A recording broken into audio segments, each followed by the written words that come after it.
It was 1945. The Reich had ceased to exist, but its corpse still bled. German cities, from Hamburg to Dresden, from Munich to Königsberg, had transformed into open graves. There was no water, there was no light, there was no order. Mothers served whatever they found: potato skins, grass, pieces of brick to extract the white dust that would trick their stomach. The war had entered the homes. Defeat, instead, had gotten into the bones. On the outskirts of Berlin, women dragged carts with their children asleep or dead inside, covered by a sheet or by indifference. Some wore party dresses covered in filth, the only memory that was not burned. The concept of home had dissolved. The walls no longer protected. The streets did not lead to any future.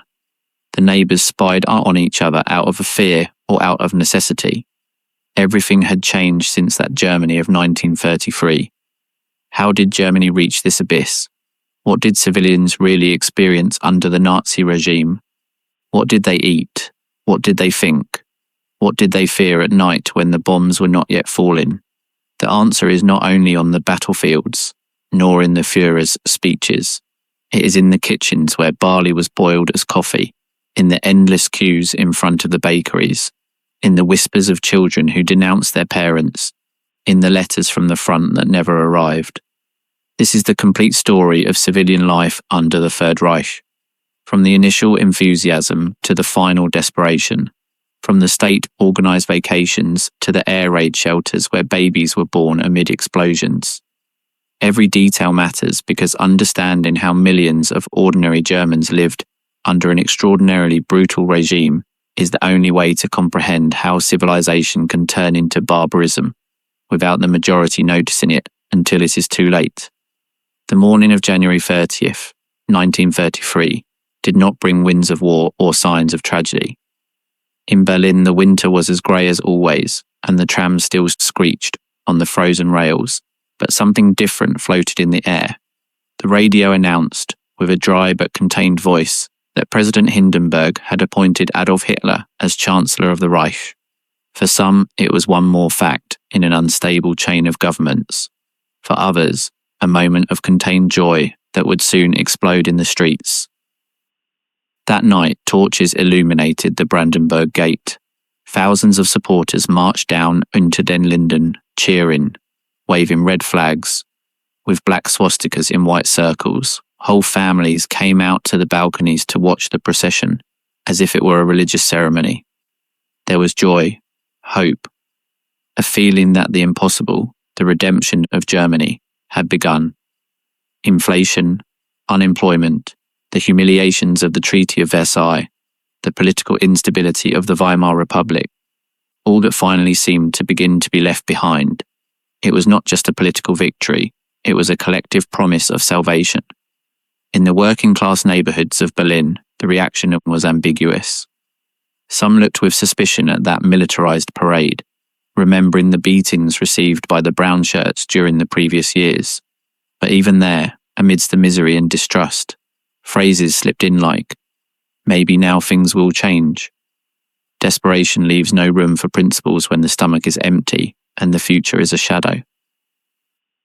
The middle class, especially the small merchants, employees, and retirees, was the one that most quickly embraced the new order. They had been the great losers of the 20s, victims of an inflation that devoured their savings, of strikes, of riots, of parties that promised everything and resolved nothing. When Hitler spoke of national unity, of being great again, of order and discipline, many felt that finally someone was returning their dignity to them. On Sundays, in the cafes, people no longer talked only about the price of bread, they talked about the future. On a daily level, the change was rapid. In the schools, the portraits of President Hindenburg were replaced by those of Hitler. In the squares, children learned to salute with a raised arm. In the shops, some merchants voluntarily withdrew non-German products. In the churches, the sermons began to refer to the spiritual rebirth of the German people. There were not yet generalized repressive laws. There were not yet massive camps. There were not yet uniforms for everyone. But there was a language that began to install itself. The language of exclusion, of pride, of national destiny. Radios sold like hotcakes. The Volksempfänger device, the people's receiver, was launched that same year, accessible and simple, designed so that millions would listen to the words of the new leader. And they were listened to in the dining rooms, in the workshops, in the barbershops. The voice of Hitler pierced the walls like an omnipresent presence. His cutting tone, his prophetic cadence, his iron conviction convinced many who had never read Mein Kampf, nor fully understood what he said, but it sounded authentic, it sounded strong. And in times of crisis, the strong convinces. The youth began to grow. Thousands of adolescents enrolled in the Hitler Youth or in the Bund Deutscher Model. Not all out of conviction, many because their friends were already there, because their parents recommended it, because it was the way to fit in.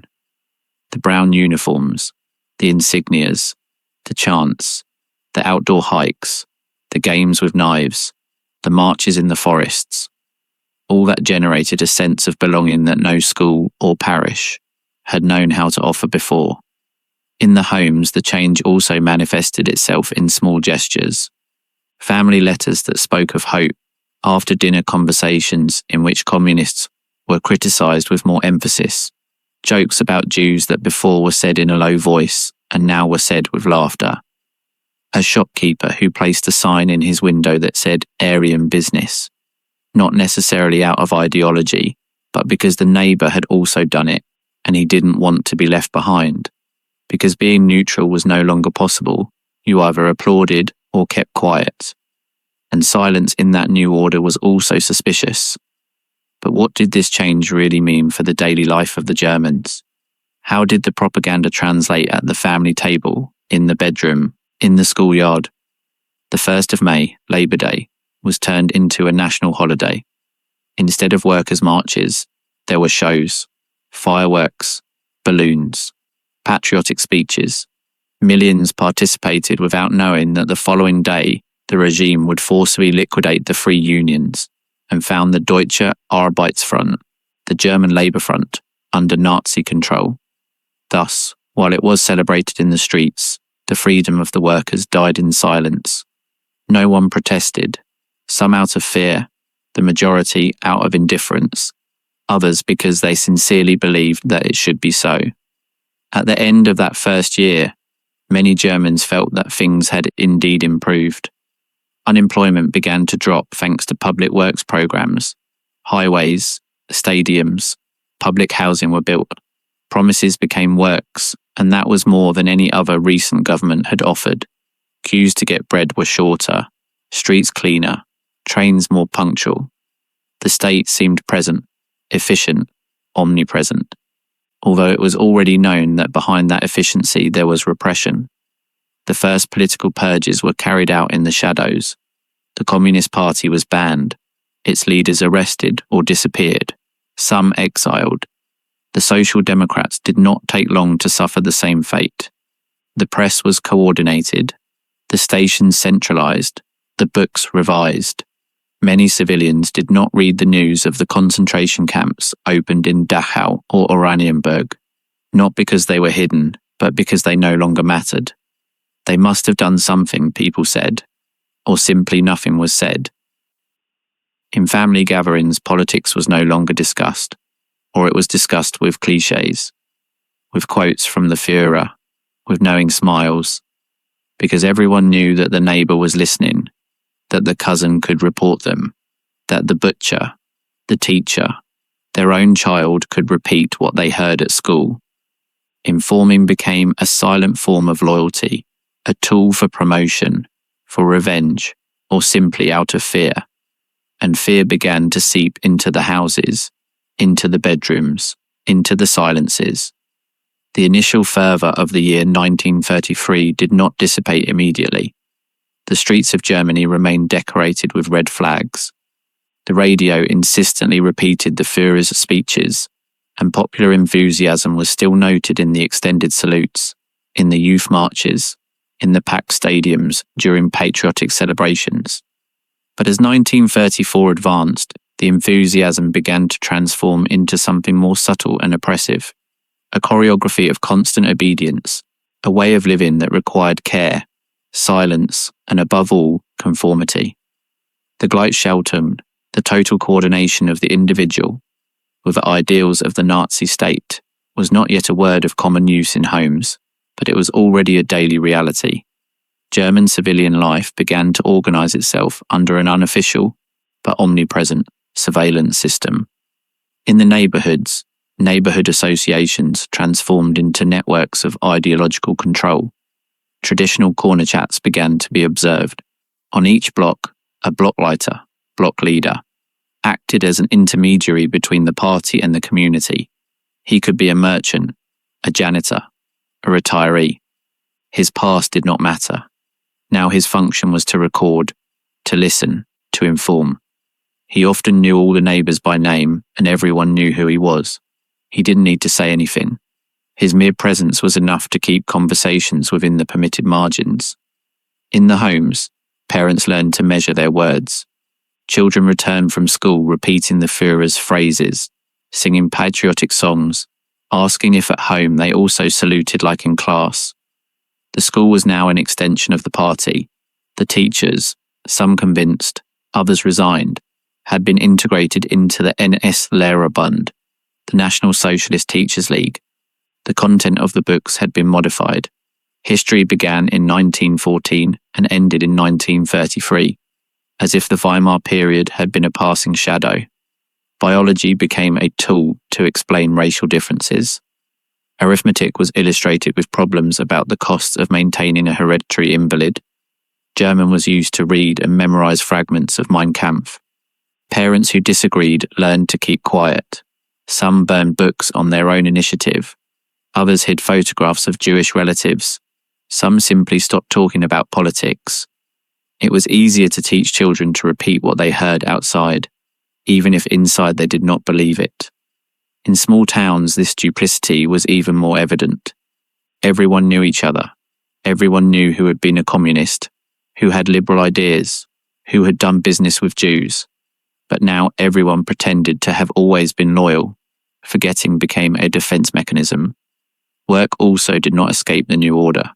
Since the dissolution of the unions, every worker came to be under the tutelage of the Deutsche Arbeitsfront, the German Labour Front.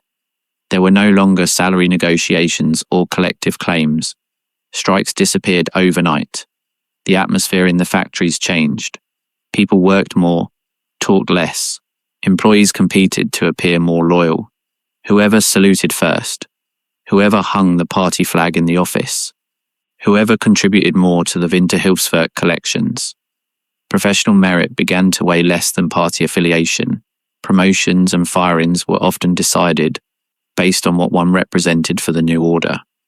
Women were called to fulfill a defined and narrow role, mothers and guardians of the home.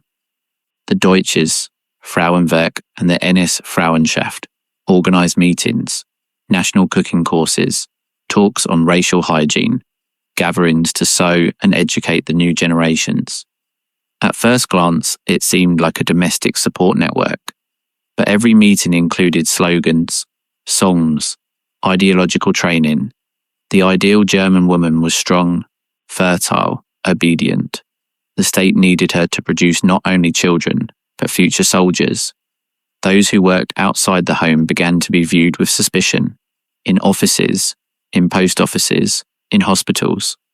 They were reminded that their true place was in the kitchen, not at the desk. How did Germans live their free time under this growing control? Free time was also reorganized. The organization Kraft durch Freude, Strength Through Joy, offered excursions, courses, concerts, and recreational activities for workers. At first glance, it was an improvement in the quality of life, but every outing was accompanied by symbols, by speeches, by flags. Every song that was taught carried a political charge. The Germans were beginning to live in a system where even rest was directed. The idea of choosing how to spend time began to fade. The press was one of the first complete victims of the Gleichschaltung. By 1934, most independent newspapers had disappeared, or had been absorbed by publishers affiliated with the party. Reading the newspaper became a repetitive, predictable act. The news was all good. Germany was being reborn. The economy was improving. The Führer was loved. The bad news was what was not published. In some homes there remained old newspapers from before 1933 kept as relics, or small clandestine radios that caught foreign signals. But using them was an unnecessary risk. Listening to a foreign station could mean jail. Commenting on what was heard, something worse. In 1934, the regime consolidated its power through crime.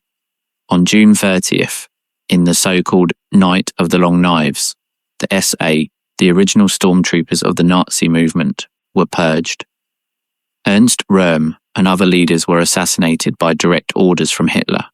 The event was explained to the people as a preventive measure, a defensive order, and many believed it, or pretended to believe it, because crime no longer scandalized. It was justified. It was necessary. The idea of justice began to blur with obedience. The laws were no longer there to protect, but to discipline. The death of Hindenburg in August 1934 sealed the fate of the Republic. Hitler assumed the title of Führer and Reichskanzler, unifying the head of state and government. A national plebiscite was organized to legitimize this maneuver. The majority voted yes, in a climate of pressure, surveillance, and propaganda. Voting was mandatory. The ballots were deposited in guarded urns. In many towns, the neighbours knew who had not voted. Democracy, already dying, was buried with popular honours. The majority of civilians did not mourn its disappearance. Stability seemed to be worth more than freedom. Jews began to be progressively excluded from daily life. In 1935, the Nuremberg laws institutionalized discrimination, but before that, it was already noticeable in common life. In cafes, some signs read, "Entry forbidden to Jews." In banks, procedures were hindered if the surname was Semitic. In markets, some women avoided buying in non-Aryan shops. Physical violence was not necessary. Social rejection was enough. With the averted gaze, with the greeting that was no longer given, the Jews, until then part of the German community, began to disappear from the landscape without the need for shouts. Only silence was enough. In just 2 years, the German public space was completely resignified. Walking down a street was an experience saturated with symbols, swastikas on every building, uniforms everywhere, portraits of the Führer in schools, stations, pharmacies. Conversations were controlled, emotions dosed. In the intimacy of the home, some still remembered the recent past, but the present was increasingly stronger, noisier.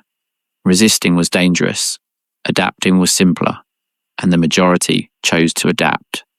The German streets remained clean, orderly, decorated with red flags that hung like perpetual curtains of an immutable stage.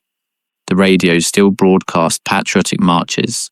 The children still sang songs of the Hitler Youth, and party officials walked along the sidewalks as if they were custodians of a superior morality. But something in the landscape began to erase itself, not with stridency, not with public violence yet, but with a progressive absence. The Jewish families who for generations had shared cafes, libraries, banks, schools, and clubs with their neighbours began to become invisible, not because they hid, but because the rest stopped seeing them. From 1935 onwards, the process of exclusion became law.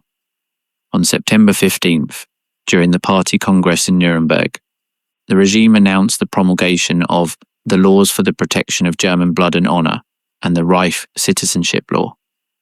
From that moment on, the lives of thousands of people changed in a brutal way. The Jews ceased to be German citizens, lost their nationality, lost basic civil rights, such as voting, holding public office, or marrying non-Jews.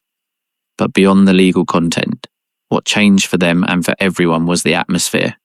Exclusion became official, accepted, administered. In daily life, the consequences were not long in being felt. In cafes, former Jewish clients stopped appearing.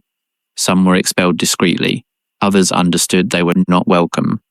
Shop owners who continued to sell to Jews received warnings, anonymous notes, visits from SA members. Aryan barbershops put up signs clarifying that they did not serve non-Germans. Pharmacies that still gave prescriptions to Jewish doctors were watched. At first glance, no one forbade anything with shouts, but everyone understood that the line had already been drawn. In the schools, Jewish children began to be separated. First they were ignored, then insulted, finally segregated.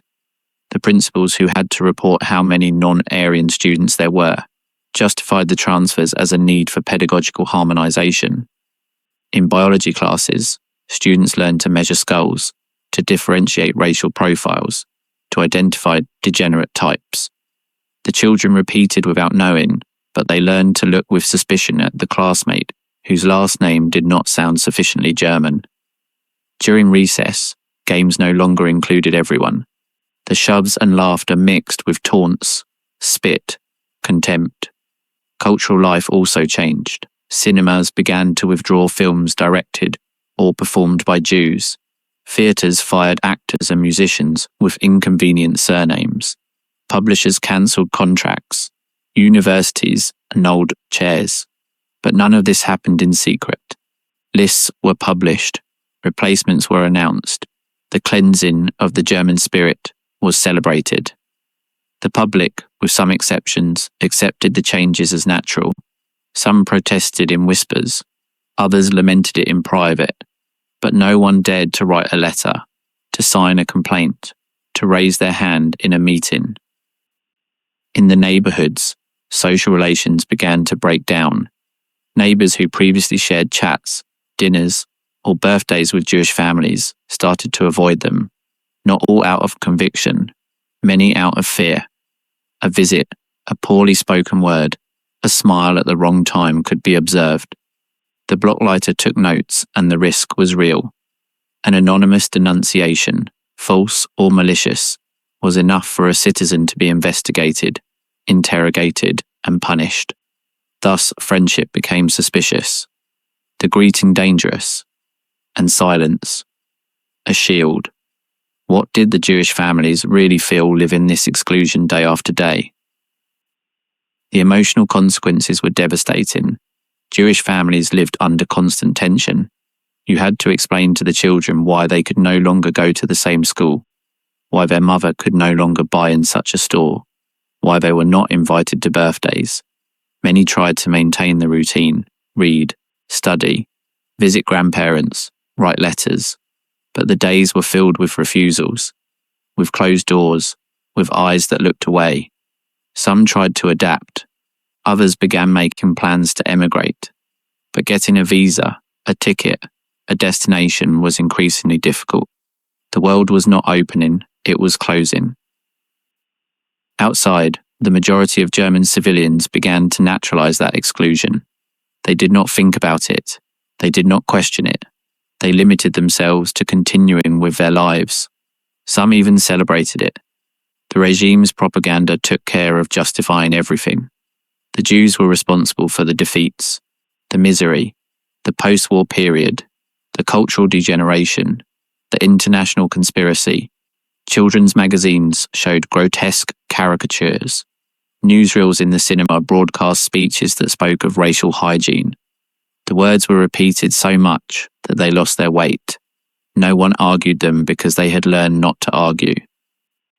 The exclusion also reached other groups: gypsies, homosexuals, Jehovah's Witnesses, the disabled, began to feel the weight of the state on their backs. But the civilian population barely found out and didn't ask. What wasn't seen didn't hurt, and what was seen was accepted with resignation. The Gleichschaltung had not only coordinated institutions, it had aligned consciences. The average citizen knew what to say, what to keep quiet, what to look at and what to avoid. They learned to live within the margins and not to help whoever was left out. On the radio, Hitler's speeches became more intense. There were words about purity, about destiny, about the duty of the German people. In the stadiums, the salutes multiplied. The masses repeated with precision every gesture, every slogan. But beneath that synchrony, there was a profound renunciation, the renunciation of the other. The German people, in their majority, accepted that there were citizens who had to be excluded, who did not deserve the same rights, who were not a part. And that acceptance, although passive, permitted everything that would come later.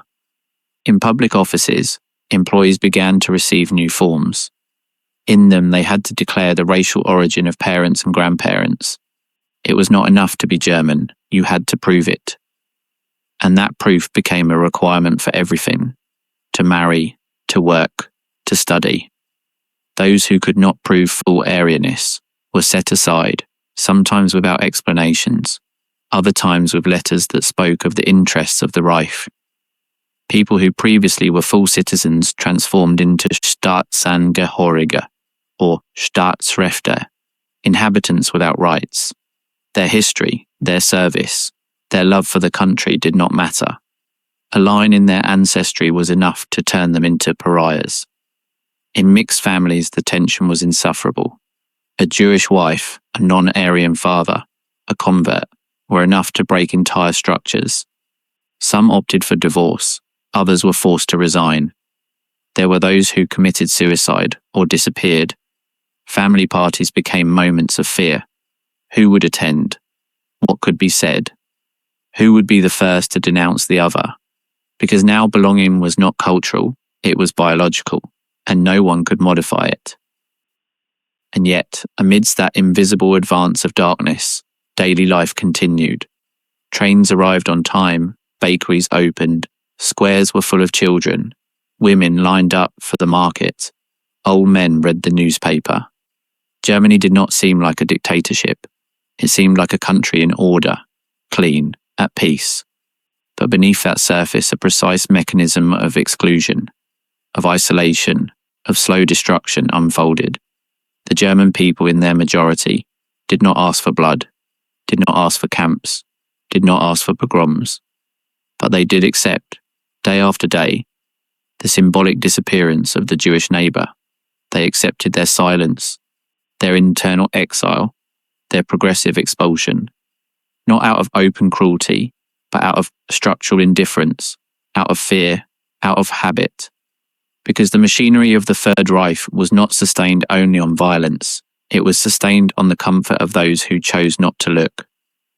In 1935 and 1936, Germany was not yet a concentration camp. It was an orderly, enthusiastic, convinced society. But in that enthusiasm, the tragedy was already hiding, because every smile upon seeing the young people in uniforms march, every gesture of approval upon seeing a Jewish store close, every whisper that celebrated racial purity was one more stone on the path toward the abyss. Civilian life in Germany in the mid-30s transpired in an increasingly rigid, predictable order, saturated with symbols. Everything was wrapped in a choreography of mandatory enthusiasm. In appearance, the country advanced. New routes cut through the rural landscapes like clean scars. Trains arrived on time. Cities were decorated with flowers and swastikas. German and foreign tourists spoke of cleanliness, of progress, of healthy youth. But behind every postcard, an ideological control system was reinforced that did not rest. And that control began in the most sensitive place, the children. From the first years of life, the German childhood was moulded by a profoundly political education. State nurseries introduced games and songs that exalted love for the fatherland, obedience to the Führer, and the rejection of the internal enemy. The teachers, trained in academies where racial pedagogy was taught, spoke of blood purity with the same naturalness with which they taught to count. Every drawing hung on the walls bore swastikas and patriotic phrases written in cursive children's handwriting. Every gesture, every slogan, every playful act was in function of a single goal: to create obedient, strong, and useful Germans for the Reich. At 10 years old, boys joined the Hitler Youth and girls the Bund Deutscher Madel. From then on, free time ceased to be truly free. Afternoons were occupied with marches, chants, physical instruction, outdoor activities, community work, and ideological indoctrination. Weekends were for the camp or the visit to the memorial of some battle of the past. Vacations were organised in party colonies. Even children's birthdays were used to reinforce discipline. The children saluted the Führer. They were taught to look with pride at the portrait hanging in the living room and to distrust what was different. School education was also completely subordinated to the estate. History began with Germanic greatness and ended with the arrival of Hitler. The medieval past was exalted. The defeat of 1918 was explained as a stab in the back orchestrated by Jews, communists, and internal traitors. Geography taught the lost German territories as a future promise of expansion. Natural sciences served to explain the superiority of the Nordic race. Gymnastics occupied more hours than literature. The body had to be strong, useful, resistant. Critical thinking was suspicious. The ideal was a student who marched, repeated, and obeyed. In the homes, many parents accompanied that process with sincere enthusiasm, but others did so out of fear. Refusing to send a child to the youth was seen as a subversive act. There were cases where the children themselves denounced their parents for attitudes contrary to the national spirit. Such stories spread with morbidity and with pride. The party celebrated that type of loyalty. A new morality was thus constructed, where obedience to the state was above the family bond. In the heart of the home, distrust was born. Popular culture was another tool of domestication. The media was strictly controlled. Radios, affordable and ubiquitous, only transmitted authorized music, official speeches, and programs that reinforced the values of the regime. The news was selected, elaborated, and repeated ad nauseum. Every success of the government was celebrated like a miracle, every technological advance like a victory of Aryan blood. The newspapers did not inform, they indoctrinated. Television barely existed, but cinema became the great mass instrument. Comedies, historical dramas, rural melodramas were released. All, to a greater or lesser extent, contained nationalist, racist, or militaristic messages.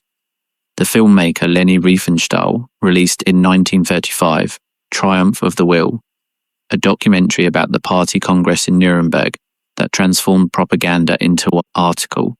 The images showed hypnotized multitudes, perfect columns of youth marching, Hitler descending from the sky like a divine figure. The film was projected in schools, factories, women's associations. The images spoke for themselves. There was no explicit violence, but there was a powerful aesthetic, enveloping seduction. Order, discipline, absolute faith were celebrated, and that message sank deep into a population that after years of chaos desired precisely that, order. Sports were also integrated into the scheme. In 1936, Germany hosted the Olympic Games, Berlin filled with flags, monuments, athletes, tourists. Everything was organized with a perfection that dazzled the world. The regime momentarily hid the most brutal aspects of its policy to give a friendly image. Anti-Semitic posters were removed. Attacks ceased. Even some German Jewish athletes were included as a calculated gesture. For 15 days, Germany seemed a modern, tolerant, vibrant nation, but it was only a mask. When the cameras turned off, the machinery returned to its usual rhythm.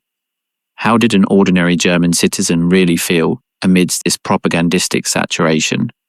Civilian life, meanwhile, was soaking up a new routine where everything was pierced by the party. Weddings were celebrated with rituals that exalted Germanic Aryan fertility. Birthdays included official songs. Children's publications told stories where the protagonists were blonde and the villains had a hooked nose. In every shop, office, or barbershop, there were portraits of Hitler. In the train stations, posters recalled the need to watch the internal enemy. The Nazi salute was used to start classes, neighborhood meetings, theater sessions. There were no neutral spaces. Propaganda reached even the most trivial objects. Matchboxes carried patriotic phrases. School notebooks bore the Führer's face on the cover. Post office calendars marked the important dates of National Socialism. Christmas cards came decorated with pagan symbols reconverted by the regime. In the supermarket, Aryan products were promoted with pride. Buying chocolate or soap became a political act.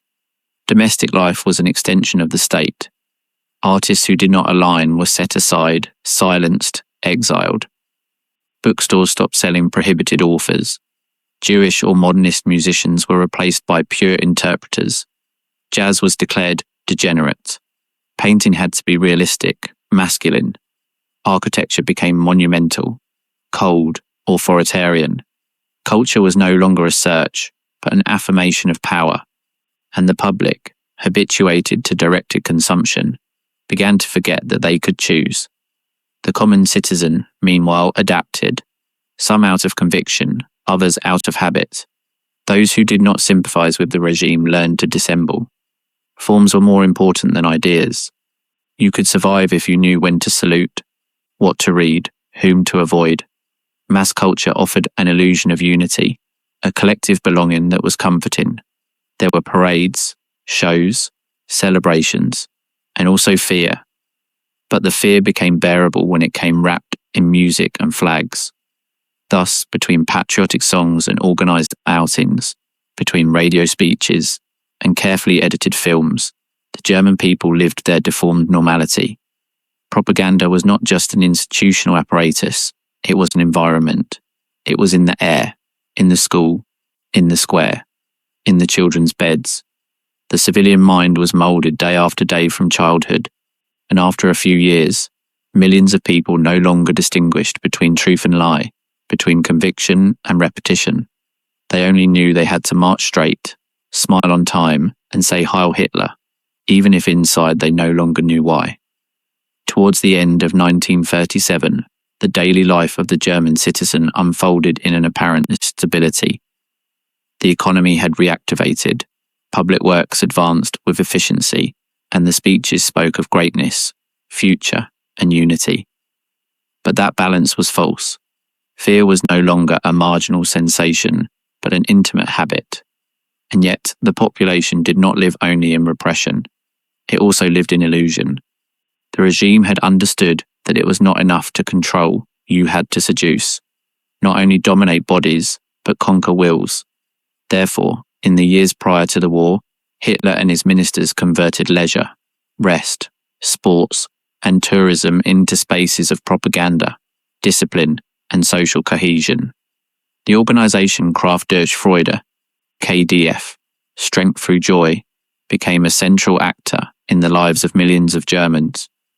This enormous state structure, dependent on the German Labour Front, offered tourist packages, excursions, art classes, conferences, concerts, cinema tickets, theatre plays, and Mediterranean cruises, all at low cost.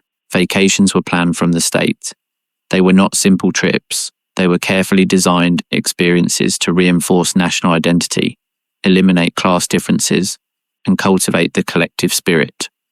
The working class family, who had never left their neighbourhood, could suddenly see the Baltic Sea, climb a mountain, or sail to Norway aboard the luxurious ship Wilhelm Gustloff.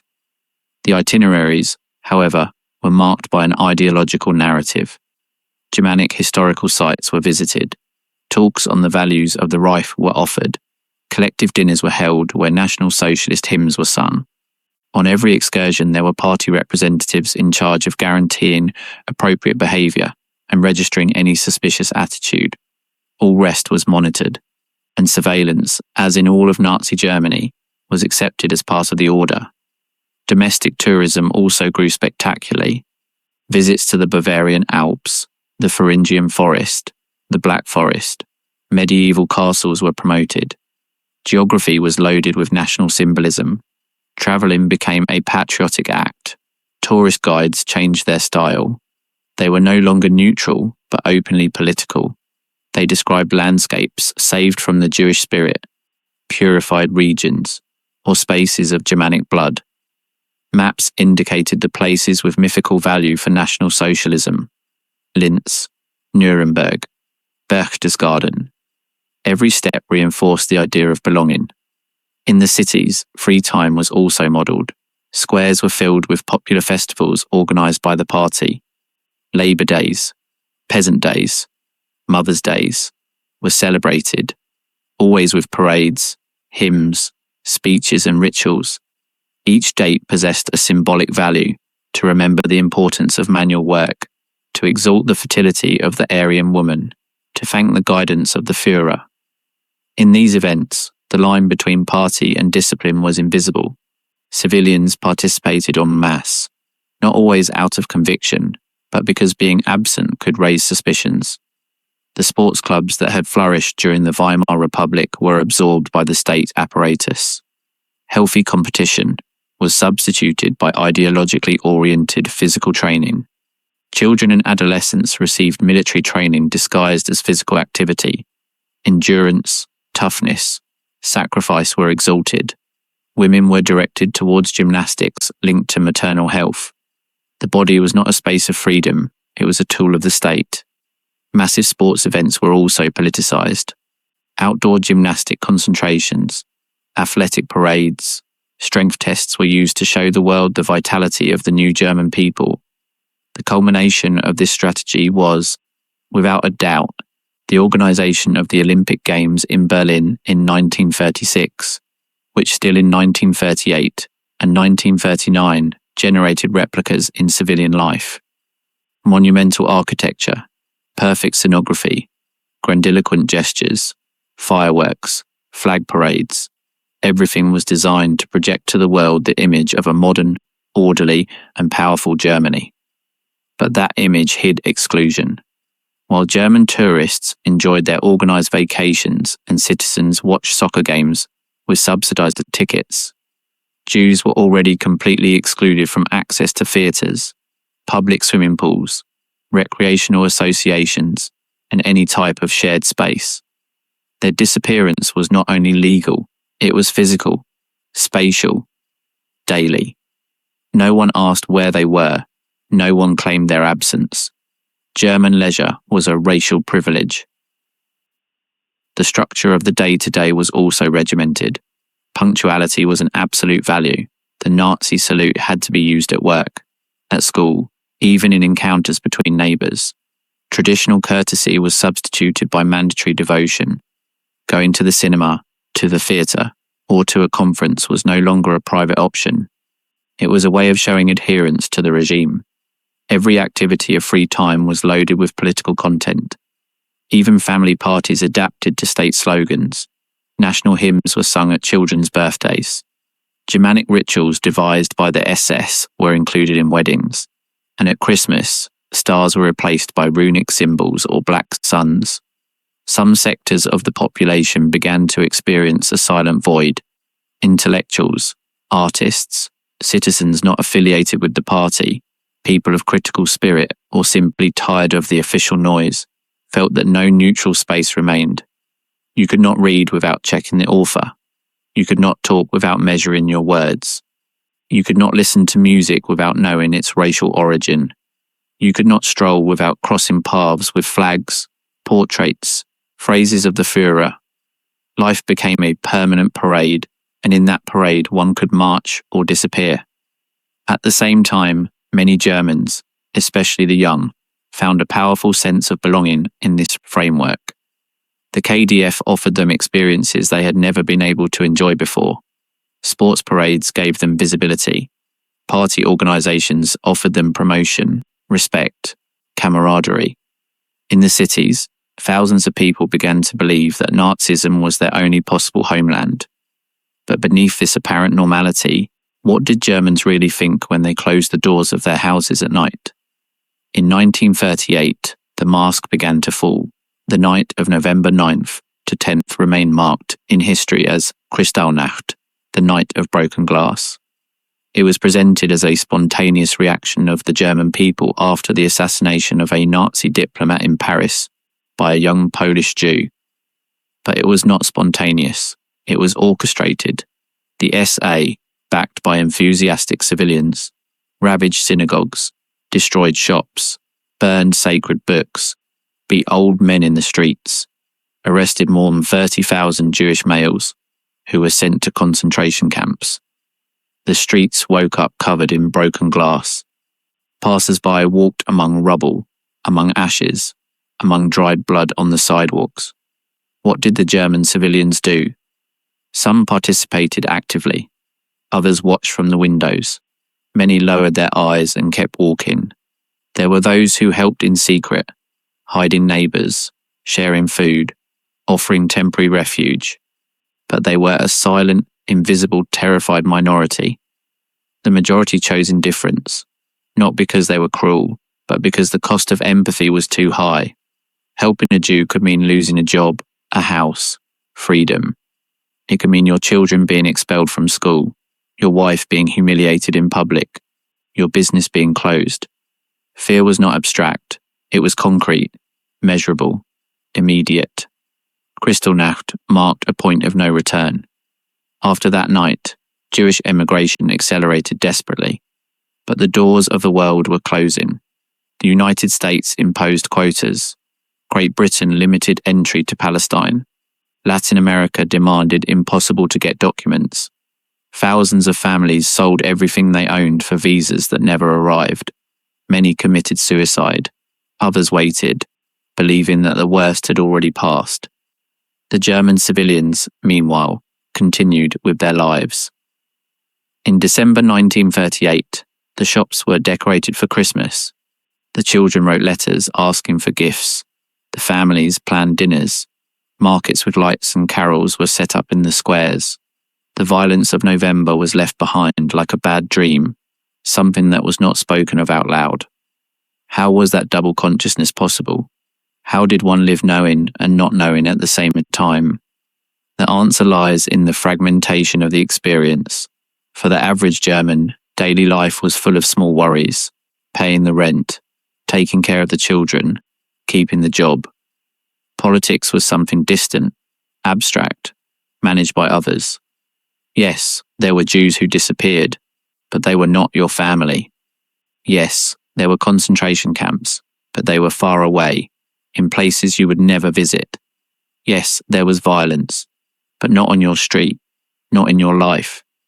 This capacity to compartmentalize, to separate what one saw from what one knew, was one of the most disturbing characteristics of civilian life under Nazism. It was not active denial, it was psychological survival. The brain protected the individual from a truth too big, too heavy, too dangerous. In 1939, that truth shattered to pieces. On the 1st of September, Germany invaded Poland. The Second World War had begun. The morning of the 1st of September 1939 began like so many others in Germany. The radios turned on early, the newspapers distributed by boys on bicycles, the usual movement of trams and offices opening in the big cities. But shortly before noon, a transmission interrupted the programming. Adolf Hitler announced that after Polish provocations, German troops had crossed the border. Germany was at war. The news was received with a complex mixture of emotions: enthusiasm, fear, fatalism, and obedience. Some applauded in silence, others cried, but almost no one protested. For the majority of civilians, the start of the conflict was not experienced as an immediate catastrophe. The images of immobile trenches and devastated fields, as in 1914, seemed distant. Propaganda insisted that this would be a short, just, preventive war, a war for the security of the German people. The streets did not fill with mourning, but with posters. Instructions were distributed. Party meetings were organized. Bloc leaders were summoned. The discipline that the regime had installed over 6 years now began to operate with military precision. The first impact was psychological. Conversations changed. People no longer talked about the price of bread, the weather, or vacations with the KDF. Now they talked about draft lists, military destinations, maps. People studied Europe with a new logic, not as a cultural space, but as a combat terrain. The radios transmitted official reports with a triumphant tone. The first weeks were a succession of advance news. The images of the German army crossing Poland, The captured prisoners, the occupied cities, generated a feeling of uncontainable power. The most immediate change was the partial mobilization of the economy. Young men began to be called up. Many volunteered.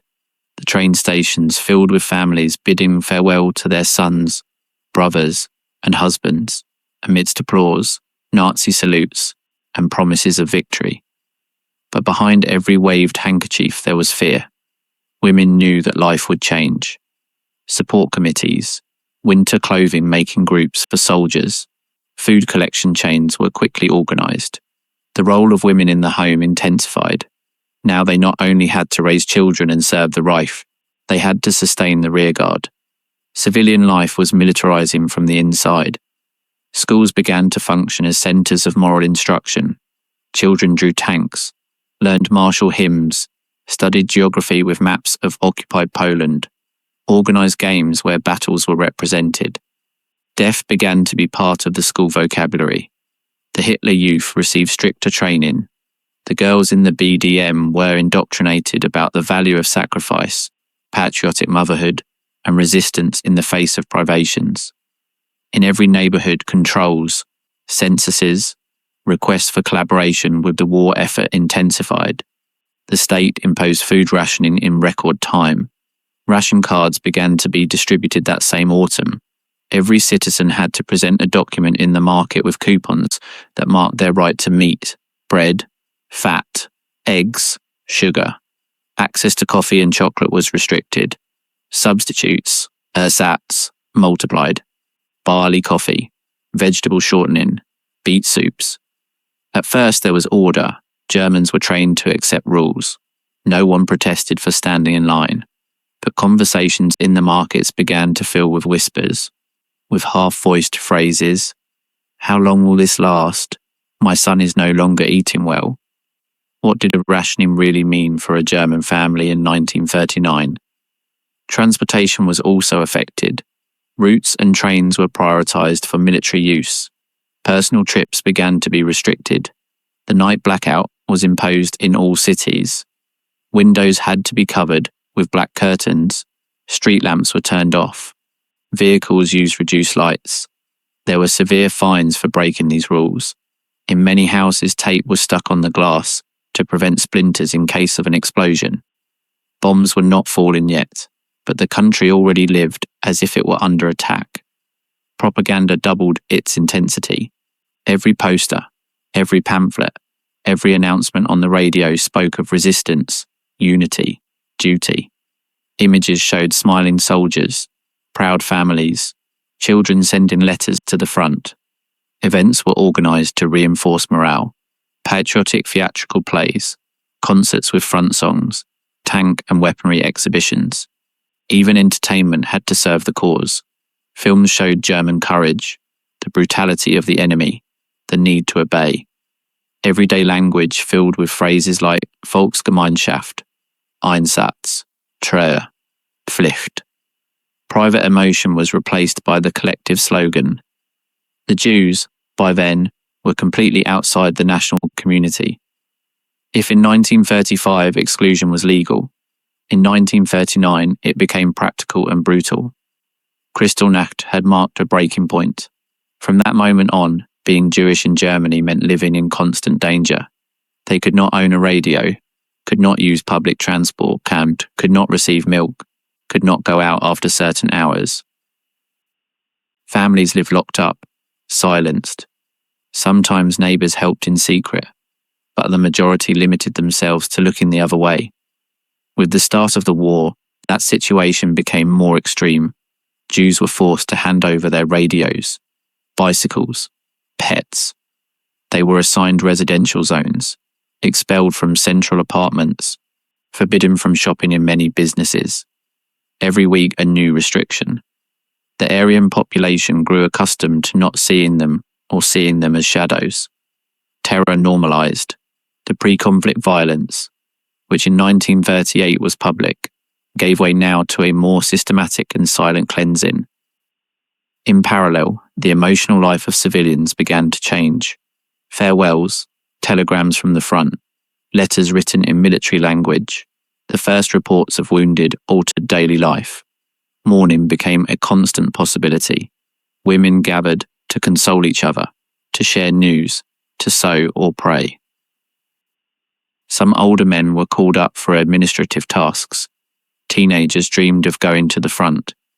The smallest played at being soldiers. The war entered the houses not with bombs, but with habit. At the same time, the regime deployed stricter social control mechanisms. Meetings were watched, complaints were noted, defeatist songs were forbidden, neighbours were recommended to report unenthusiastic attitudes, letters from the front were read by censors, phone calls could be tapped. The German citizen knew they had to watch every word, even every gesture, because the war was not only fought in Poland, it was also fought in the living room, in the market, in the classroom. And yet, in the autumn of 1939, many civilians still believed the war would be brief. The rapid fall of Warsaw, the signing of the pact with Stalin, the lack of immediate military reaction from France and Great Britain generated an illusion of victory. The lightning war seemed a reality. The sirens did not sound in Berlin yet. The fields remained green. Children still played on the sidewalks. Ruins did not exist yet. But that calm was deceptive, because in the following months, the war began to show its true face. The war became real when the winter arrived without enough coal, when the bread began to be darker and scarcer, and when the letters from the front stopped arriving. If the outbreak of the conflict had been received in 1939, with a mix of nationalist excitement and confidence in victory, towards 1940 and 1941, the German civilian population began to experience firsthand the daily weight of a war that did not end. It was not yet the destruction, nor the open bombing, nor the collapse. It was the slow transformation of life into a routine of privations, surveillance, and incessant work. Germans were no longer just spectators of a distant military campaign, but fundamental pieces of a deeply mobilized rearguard. In the homes, the conflict settled into the smallest habits. Every family kept on the kitchen table a calendar, with rationing schedules, shifts for coal distribution, and dates for the donation campaigns of the Winterhilfswerk, the winter relief program of the party. Housewives, far from retreating from public life, assumed a key role in the administration of scarcity. They learned to stretch butter, to replace milk with powder, to use potato flour as a substitute. Domestic ingenuity became a form of patriotism. In neighbour gatherings, more than recipes, strategies were shared. How to boil bones a third time, how to dye a shirt with beet to hide its wear, how to convince the butcher to hand over an extra piece of fat. The regime's propaganda exalted this feminine effort. Posters, pamphlets, and short films showed smiling mothers, surrounded by blonde children, in clean kitchens, cooking with patriotic pride. The woman was no less a soldier for not wielding a weapon. Her battlefield was the stove, the washboard, the classroom where she taught the children that Dad was at the front and that victory was near. The delivery of awards for the number of children was maintained, but with a more serious tone. It was no longer just an act of recognition, but a biological duty. In the neighbourhoods, the Winterhilfswerk campaigns became omnipresent. Throughout the winter, party volunteers walked through houses, businesses, train stations, asking for donations for the soldiers, for the widows, for the needy compatriots of the East. No one could refuse. Contributions were recorded, omissions remembered. Small badges or certificates were handed out that proved the delivery. Placing the badge on the lapel became as important as hoisting the Reich flag on national holidays. It was a gesture of social inclusion, of belonging. Refusing, even if out of poverty, was suspicious. Social control, though not yet as brutal as it would be in later years, intensified. Hushed conversations, gestures of fatigue, comments about the front were observed. On every block, in every factory, someone took notes. Radios were intervened. You could only tune into national stations. Listening to foreign stations was punished with jail, or in serious cases with deportation. Information was a straight line. Victory after victory, advance after advance. France defeated in weeks, the Netherlands occupied without significant resistance, Norway controlled. The German citizen listened to the reports of the Oberkommando der Wehrmacht and believed, or pretended to believe, that the war was almost already won. Letters from the front began to bring a different tone. They were no longer just epic tales of advance and glory, but brief, measured, and sometimes encrypted descriptions of the harshness of combat. The German soldiers who fought in Norway, in North Africa, or on the Eastern Front could not tell everything, but they let slip the cold, the lack of supplies, the exhaustion. Mothers read between the lines. Some burned the letters, others hid them. It was dangerous to show them. The words from the front did not always coincide with those of the Ministry of Propaganda. But what happened when the regime's words clashed with the reality of the letters?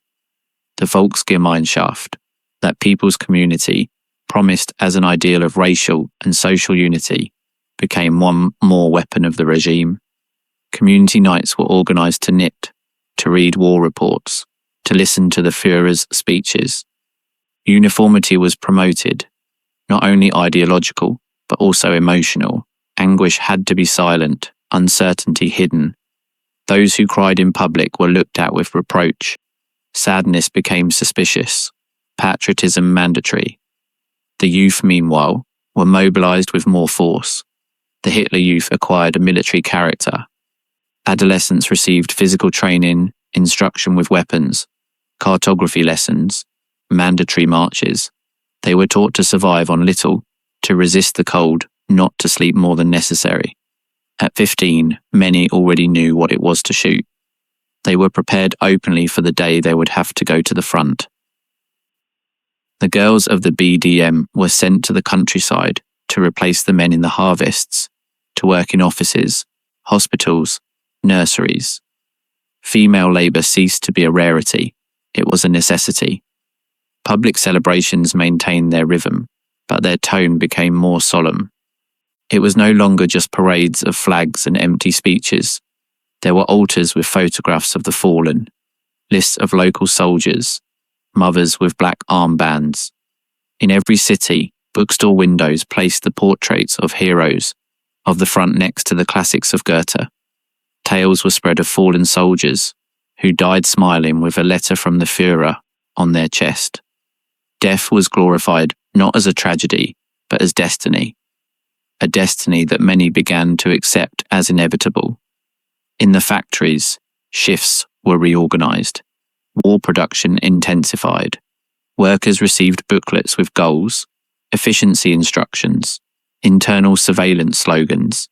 Every screw, every valve, every box had to serve the cause. Errors were penalized, distractions pointed out. Voluntary work for additional tasks was promoted. Whoever complied was rewarded with diplomas, party lunches, free tickets to patriotic films.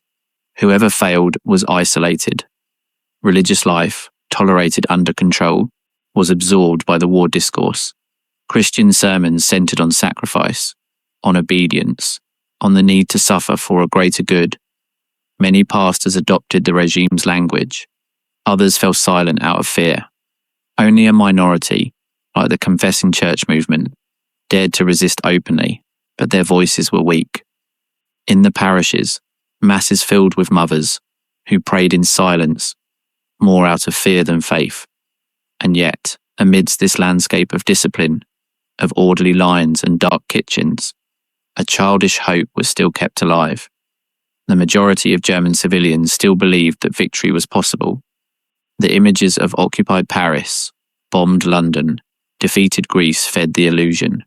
It was thought that if everyone complied, if everyone resisted, peace would return.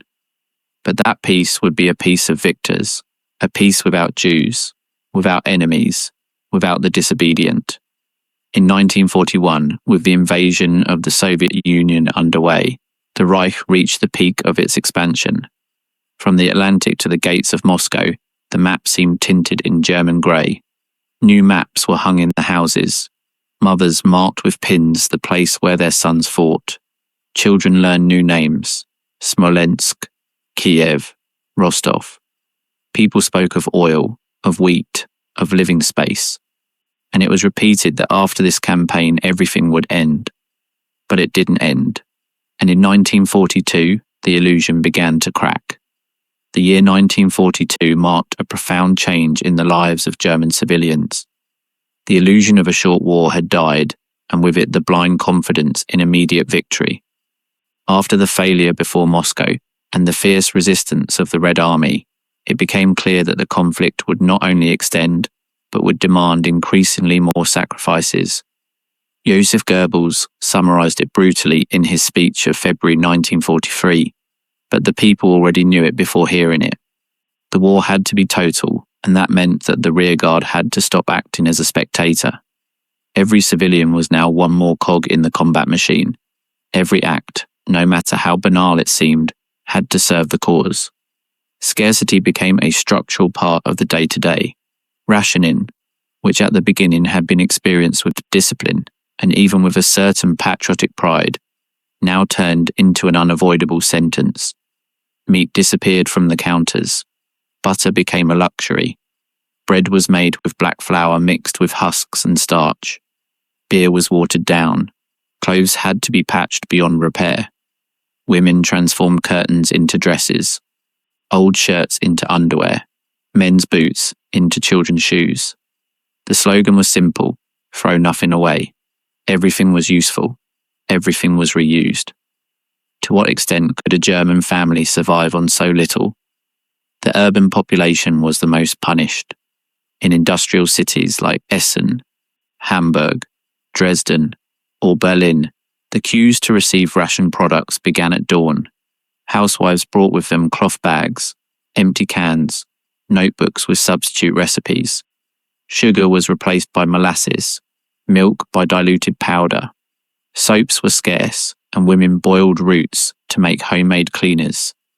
The smell of sweat became common in trams, schools, and offices, but no one complained, because complaining was dangerous, and because everyone knew that at the front the privations were worse. The state began to intervene even in the kitchen. Official recipes designed by party nutritionists were distributed. Manuals with tips to survive scarcity were handed out.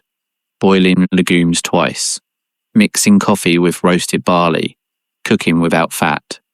Women's magazines included sections with tips on how to make coats out of blankets or use newspaper as insoles for shoes. Radios broadcast hygiene tips with cold water. The state dictated how to live, what to eat, how to dress, and the civilians obeyed, even if they cursed under their breath.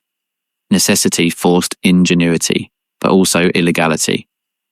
The black market flourished. At train stations, on the sidewalks of working-class neighbourhoods, in backyards, informal barter networks emerged. A bottle of liquor could be exchanged for 2 packs of cigarettes. A piece of bacon cost a week's salary. Contact with a farmer was more valuable than any political connection. Women walked or cycled for kilometres to reach rural villages to buy potatoes or eggs. They returned with full saddlebags, fearing police checks on the road. Trains were full of civilians carrying sacks, bundles, boxes with food hidden among clothes. The state knew the black market existed and fought it fiercely. Severe penalties were instituted: fines, jail, forced labour. Raids were made in markets. Suitcases were checked on trains. Inspectors were sent to neighbourhoods. Public trials multiplied. In some cities, names and photos of hoarders or traitors to the people were exhibited on boards in front of the city hall. But the system was incapable of stopping the phenomenon, because even officials, officers, party members participated. Everyone needed something.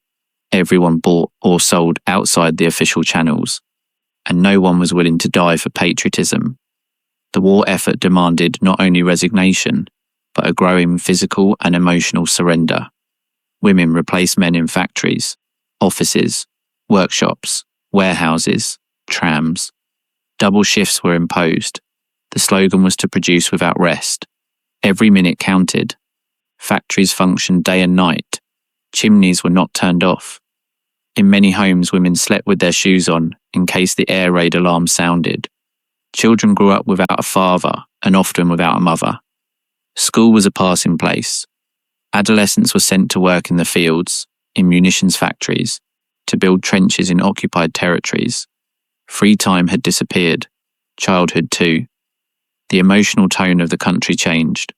There were no longer celebrations or joyful parades or organised vacations. The Kraft durch Freude was practically dismantled. Cinemas closed more and more frequently. The theatre became a luxury.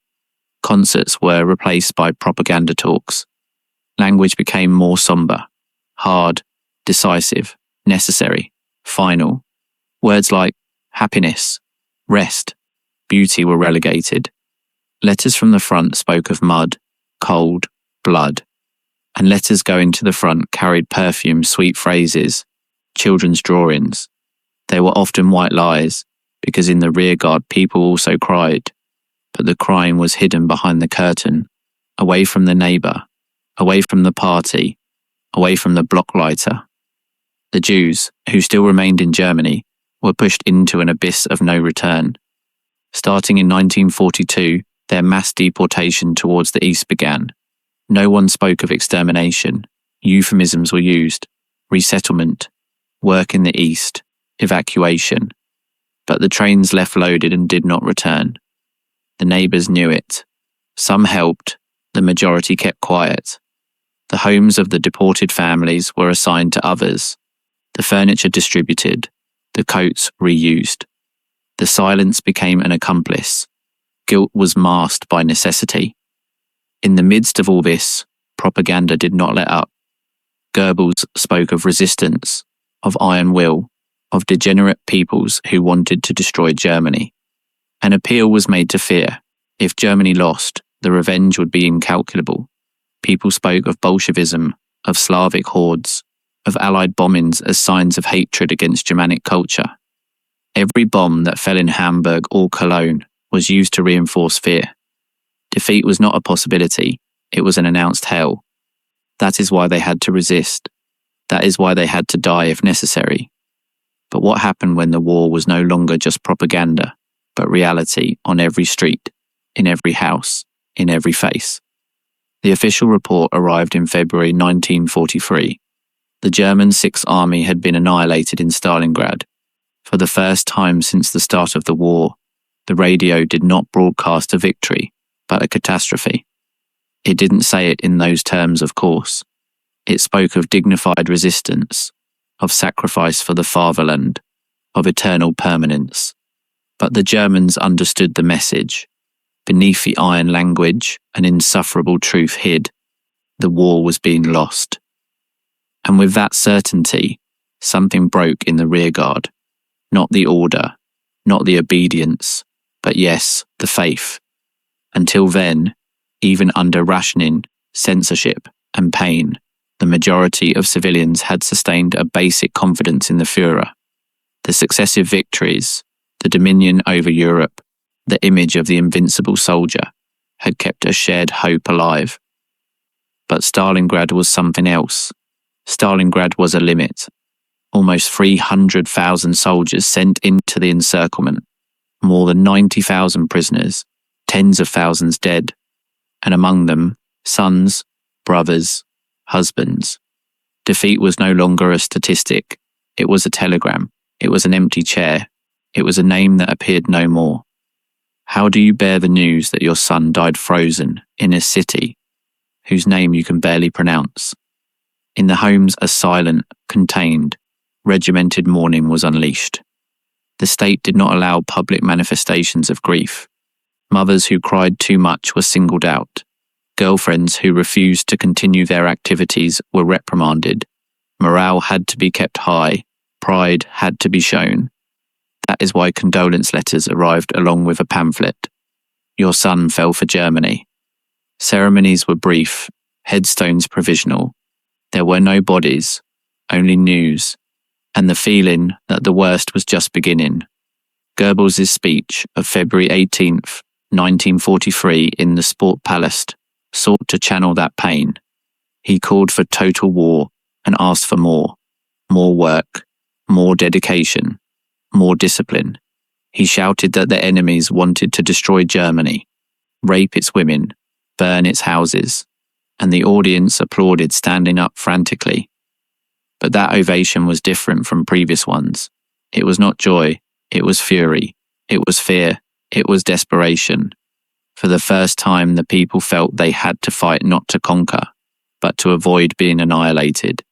The logic of the war had changed. Civilian life became even more rigid. Every area was reorganized. Factories multiplied shifts. Women were drafted for industrial, administrative, technical tasks. Adolescents replaced men in farm work. School vacations were used to pick potatoes, repair roads, clean trains. Leisure was eliminated, reading unpermitted, concerts suspended, cinema limited to propaganda films. Everything else was considered superfluous, even dangerous. The rumour culture flourished. Trust among neighbours weakened. No one knew with certainty what was true. Foreign stations were listened to in hiding. People spoke of devastating bombings in the West, of unstoppable Soviet offensives in the East, of entire divisions disappearing. The state denied everything, but the people no longer believed like before. In the factory, in the school, in the office, words were measured more than ever. Loyalty was not taken for granted. It had to be proven daily. The salute, the armband, the way of keeping quiet when appropriate. In the cities, the material situation deteriorated even further. Blackouts extended. Queues for food became permanent. Empty shops, overcrowded trams, coats patched over and over again were part of the landscape. Forced recycling was imposed. Clothing, metal, cooking fat, paper, everything had to be handed over. The slogan was, "Nothing can be wasted." But the people felt that what was being consumed were no longer just objects. Morale, energy, patience were being consumed. News from the occupied territories also arrived. Some began to understand what the camps in the east meant. Not everyone knew, but many intuited. People spoke of loaded trains that did not return, of entire populations that disappeared, of soldiers who returned with stories they could not tell. The repression of knowledge was as intense as the repression of emotions. Knowing was dangerous, suspecting even more so. That is why silence was the refuge of millions. And yet, the routine continued. The children kept going to school. The women kept cooking with what they found. The workers kept pushing wagons, operating lathes, producing weapons. Propaganda exalted this resistance as grandiose. It was said that the German people were different, capable of withstanding what no other could. In part it was true, but not out of glory, but out of fear, out of resignation, out of inertia. Because the alternative was defeat, and defeat was no longer just political, it was an abyss. In the hospitals, the wounded from the front filled the beds. Young men without legs, without a face, without words. They were exhibited as examples of dedication, but their eyes said something else. The women attended them in silence. The children looked at them with astonishment. And the parents, deep down, feared that their own children would soon be there, or would not be at all. In the homes, an old word was recovered. Durchhalten, endure, not with hope, but as a mandate, as the only option. The future had blurred. People no longer dreamed of victory, but of surviving one more week. But what happens when enduring is no longer enough, when the sky itself turns into an enemy? In 1944, the daily life of German civilians became unsustainable. To the growing privations and the absence of men was now added an inescapable, deafening and daily threat, the bombs. Every day the cities were shaken by waves of aerial destruction that no longer respected schedule, geography, or climate. The Allies controlled the sky. The clocks that stopped after each impact knew it. The mothers who counted their children upon exiting the shelter knew it. The bakers who opened every morning without knowing if they would have a shop by nightfall knew it. The war had stopped being a distant front. Now it fell from the sky. The sound of the air raid sirens became part of the urban rhythm. An alarm during the early morning meant running blindly down the stairs, finding a flashlight, bundling up the children, stuffing photos, papers, some bread into a bag. Many families slept fully dressed. Pregnant women gave birth in basements. The elderly refused to go down, resigned to die in their bed. In improvised shelters, people spent hours sitting in the dark, breathing the same stale air, listening to the buzzing of the Anglo-Saxon bombers and counting the seconds between the fall of one bomb and the next. Entire cities were left in ruins. Hamburg, Frankfurt, Munich, Berlin, Kassel, Leipzig, Essen, Cologne, where before there were shops, cafes, churches, schools. Now there was dust, twisted metal, corpses covered with blankets, craters filled with water. The bodies were buried hastily, often without a name. In many neighborhoods, neighbors slept together at night, in the few basements that remained. Privacy disappeared. They lived in forced community, in shared fear, in the minimal hope of seeing the dawn. Hunger, which had been managed for years through rationing, now turned into chronic malnutrition. Markets were empty. Fruit was a rarity, meat a memory. Families waited in lines for hours for bread that sometimes didn't arrive. Potatoes were the essential food when there were any. Roots were boiled. Peels were eaten. The ersatz, substitutes, were no longer the exception, but the norm. Barley coffee, boiled cabbage soup, flour mixed with sawdust. Diseases due to nutritional deficiencies multiplied. Anemia, rickets, tuberculosis. Children stopped growing, women did not menstruate. The body defended itself however it could. The black market became vital, not only to survive, but to recover some autonomy. A kilo of butter could cost the same as a coat. A piece of ham was a reason for dispute. Personal relationships began to depend on what one could get or exchange. Contacts with farmers, with railway workers, with municipal employees were worth more than any ideology. The theft of state food became a common act and was not considered a crime among civilians. It was adaptation. Theft, like lying, was one more way to stay alive. Official propaganda kept hammering with words of steel. Goebbels ordered plastering the cities with phrases like, "The Führer orders, resist," "Totaler Krieg," "Kürzester Krieg," "Total War," "Shortest War," or "Jedes Opfer zählt," "Every sacrifice counts." But something had changed. The slogans no longer convinced. People did not look at them, did not comment on them. They were still there, but they were like the bells of destroyed churches. Hollow sounds. In the factories, the workers obeyed by routine. On the trains, Nazi salutes were answered with empty gestures. The fervour of 1939 was now an automatism. No one openly rebelled, but no one believed. The trust had been extinguished. What remained then when faith faded but fear remained intact? The disillusionment was not open, it was dull, it was resignation. It manifested itself in small forms of passive resistance. Faking illness to not go to work, purposely damaging a machine, not correcting an administrative error, hiding information. Some women refused to hand over their minor children to the Hitler Youth. Some teachers started including censored poems in classes again. It was not a rebellion, it was a way of recovering dignity, of feeling human in the middle of the machinery, of saying no without pronouncing it. Moral collapse was also advancing. There were children who stole food from corpses, elderly people who slept among rubble, women who offered sex for bread, for soap, for cigarettes. Hospitals could not cope. Cemeteries had no space. In many cases, bodies were incinerated along with the garbage. The churches were empty. The nationalist god of the Reich had been buried under the rubble of every destroyed synagogue, of every bombed orphanage, of every train station that had sent Jews to the east and that now was bombed by the RAF. Rural life, although less punished by the bombs, was no better. Farmers were pressured to the point of exhaustion.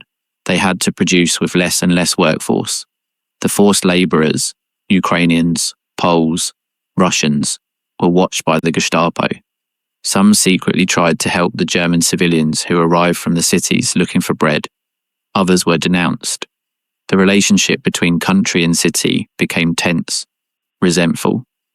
Many farmers hated the party bureaucrats, but they didn't say it. They just closed the door and went back to sowing. In the homes, women became the centre of everything. They were nurses, cooks, teachers, gatherers, improvised leaders of broken communities. Many no longer had a husband. Either they were at the front or had died, or had simply gotten lost. Sons grew up without guidance. Daughters took on adult tasks. The future had become an unanswered question. What are we going to do later? Was a phrase that no one pronounced anymore because no one imagined a later. Schools functioned by halves. The remaining teachers were old men or women. Books were scarce.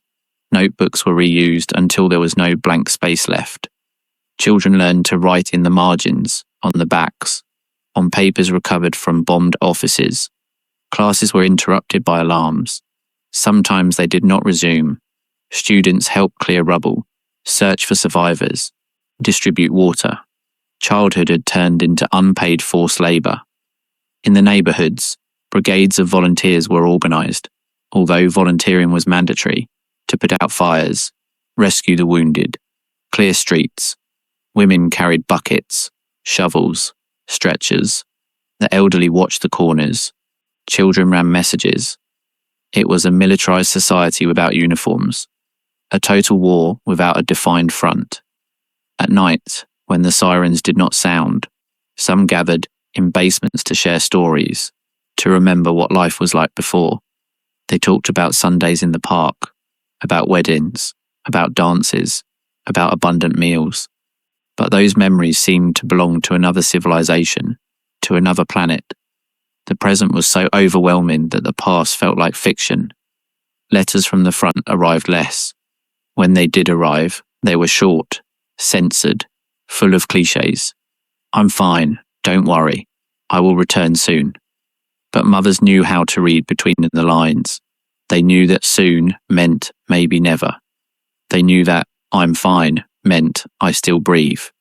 They kept the letters in metal boxes, along with faded photographs and baby hair clippings. Some soldiers returned on leave. They arrived skinny, with sunken eyes, with dirty clothes. They did not speak of what they had seen. They sat in silence in the kitchen, smoked, looked out the window. The families did not ask. It was better not to know. After a few days, they returned to the front. The farewells were increasingly shorter, drier. There were no longer tears, only exhaustion. In the bombed cities, the architecture itself turned into an enemy. Damaged buildings collapsed without warning. Beams hung like guillotines. Upper floors remained open to the sky, with intact furniture that no one could retrieve. Staircases ended in thin air.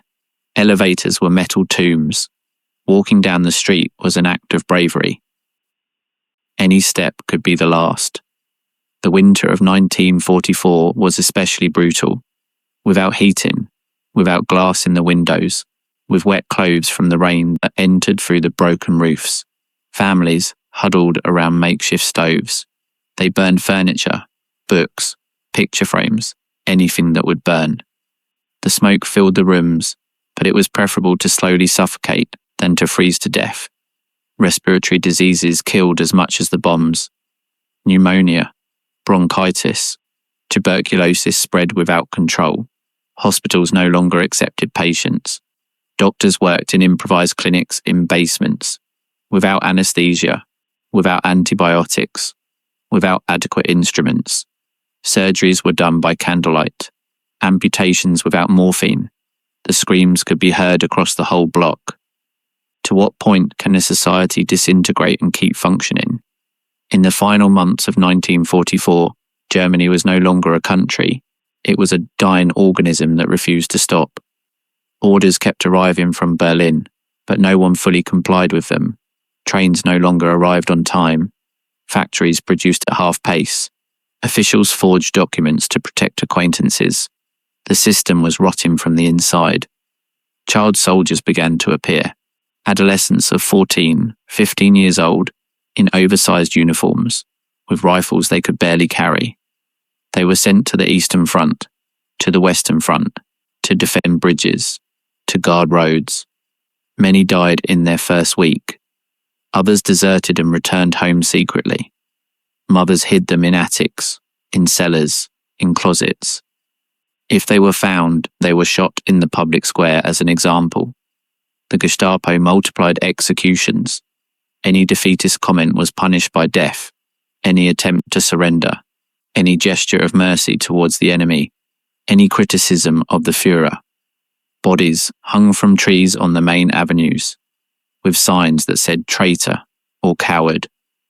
No one took them down for days. The crows ate them while people passed by without looking. In December 1944, the German army launched its last major offensive in the Ardennes. It was a failure, but in the rearguard, propaganda presented it as an imminent victory. People no longer believed, but they pretended to believe because it was safer. At party meetings, everyone applauded. In factories, everyone sang. In schools, everyone saluted. But inside, everyone knew the end was near. The Jewish deportations had almost finished, not because the regime had stopped, but because there were hardly any Jews left in Germany. Those who remained were hidden, protected by a brave few who risked everything. They lived in attics, in basements, in barns, without going out for months. Some survived. The majority was discovered in the last months and sent to the east just before the final collapse. The German civilians who lived near the camps began to notice the strange things. Trains that arrived full and left empty, constant smoke, smell of burnt meat. Some asked, others preferred not to know. The majority already intuited, but the fear was stronger than the curiosity. Helping meant dying. Knowing meant carrying the guilt. So they chose voluntary blindness. In January 1945, the Red Army crossed the German border. News arrived fragmented, distorted, terrifying. There was talk of massive rapes, of burned houses, of summary executions. Not everything was true, but not everything was a lie either. Panic spread. Millions of civilians from the east began to flee towards the west. They walked along frozen roads, dragging carts, carrying babies, leaving everything behind. The columns of refugees stretched for kilometers. Old people dying in the ditches, children getting lost in the crowd, women giving birth in the snow. Some were overtaken by Soviet troops. What happened then is impossible to describe without breaking the soul. In the cities of the West, life went on but barely. The bombings were constant. Dresden was devastated in February. Munich, Nuremberg, Stuttgart, all fell under the fire. The flames illuminated the night sky as if it were day. The heat was so intense that it melted the asphalt. People took refuge in the basements and many died asphyxiated, not by the bombs, but by the lack of oxygen. In March, the Allies crossed the Rhine. The encirclement closed. Berlin was surrounded. Hitler kept giving orders from his bunker, but no one obeyed them. Generals lied in the reports. Soldiers deserted. Civilians looted military warehouses. Everything was crumbling. And then came April 1945, the final month. In the first days of 1945, Germans no longer spoke of final victory. The words changed. They spoke of surviving, of holding out a little longer, of saving the children. In the shelters, in the basements, in the trains packed with women and old men fleeing west. Conversations were short, cut off by the roar of engines, by sirens, by desperation. Winter covered the rubble of cities that were no more than names on the radio, with a layer of frost. And amid that disintegration, German civilian life went on, disfigured, dragging itself along the edges of a regime that was sinking, and of a society that no longer knew who it was. Defeat arrived before it was signed. It settled on faces, on the skin, in the bones. The cities were open cemeteries. Berlin, Hamburg, Leipzig, Frankfurt, Essen, all wounded, all open, all unrecognizable. People walked among rubble like ghosts. They looked for food. They looked for water. They looked for their children. Often they found nothing. Some women, covered in ash, roamed the streets with carts where they carried a coat, a pot, a box of wet papers. They had lost their house, their husband, their faith, and yet they kept walking, because stopping was letting oneself die. The bombings were no longer sporadic, they were routine. But what weighed the most was no longer the deafening roar, but the silence that remained afterward. The church bells were silenced, the schools closed, the factories destroyed or empty. On many streets, not a single whole window remained. People slept under broken roofs, cooked over makeshift braziers, boiled snow to drink. Heating didn't exist. Electricity failed. Radios were useless. The state had disappeared. The party too. Only the remnants were left. Dirty uniforms. Abandoned portraits of Hitler on piles of scorched papers. What does it feel like when everything you knew ceases to exist in a matter of weeks? The fear was no longer of enemies, but of the next day, of looting, of the vengeance that came from the east, with a Soviet uniform and a hardened face. Rumours of massive rapes, of executions, of reprisals circulated, and they were not rumours. The refugee columns fleeing Silesia, East Prussia, Pomerania, wore on their faces the panic of what they had seen. Children who didn't speak, women who didn't sleep, old men hanging themselves from trees, so as not to fall prisoner. In the stations, thousands tried to board trains that didn't arrive or arrived full of defeated soldiers, sick elders, unburied corpses. German women, mothers, sisters, wives became the last line of containment. Armed with buckets, shovels, torn sheets, they protected their children from the rain, the cold, the drunk soldiers. Some carried poison pills, or a hidden pistol, or just a prayer. They shaved their heads, smeared their faces, pretended to be sick to avoid the inevitable. Many were raped once, 100 times, in front of their children, in front of their parents. Dignity became an impossible luxury. Life, a mute, animal act of resistance. In the towns where the American troops entered, the occupation was different, more orderly, less brutal, but equally devastating. The liberated prisoners, the discovered camps, the seized documents revealed what many already knew, what others didn't want to know, and what others pretended they had never seen. The concentration camps, the gas chambers, the ovens, the lists, the photographs, the names, the neighbours, everything was there, and now it was impossible to look the other way. In each occupied city, the Allies demanded collaboration. Burials were organised. The civilian population was forced to tour the camps, to see the bodies, to smell the death, to touch it, to count it. In some towns, local authorities committed suicide before facing that truth. In others, they simply disappeared. In schools, teachers were interrogated. On radios, official voices were replaced by foreign communiques. In markets, the new currency was the cigarette. And justice, silence. The Nazi Party dissolved into the wind. No one saluted with a raised arm anymore. No one wore armbands anymore. Portraits were burned, books hidden, insignias buried, speeches forgotten. Some party members tried to pass unnoticed. They changed their names, disguised themselves as victims. Others were arrested. Others simply fled. But the truth no longer needed names. It was in everyone's eyes, in the empty houses, in the broken streets, in the trains that no longer ran. Nazi Germany did not fall like a house of cards. It fell like a sick body that rots inside until it collapses. And in its collapse, it dragged millions. Those who believed, those who kept quiet, those who benefited, those who survived, those who could not choose. Everyone was left inside the same wound.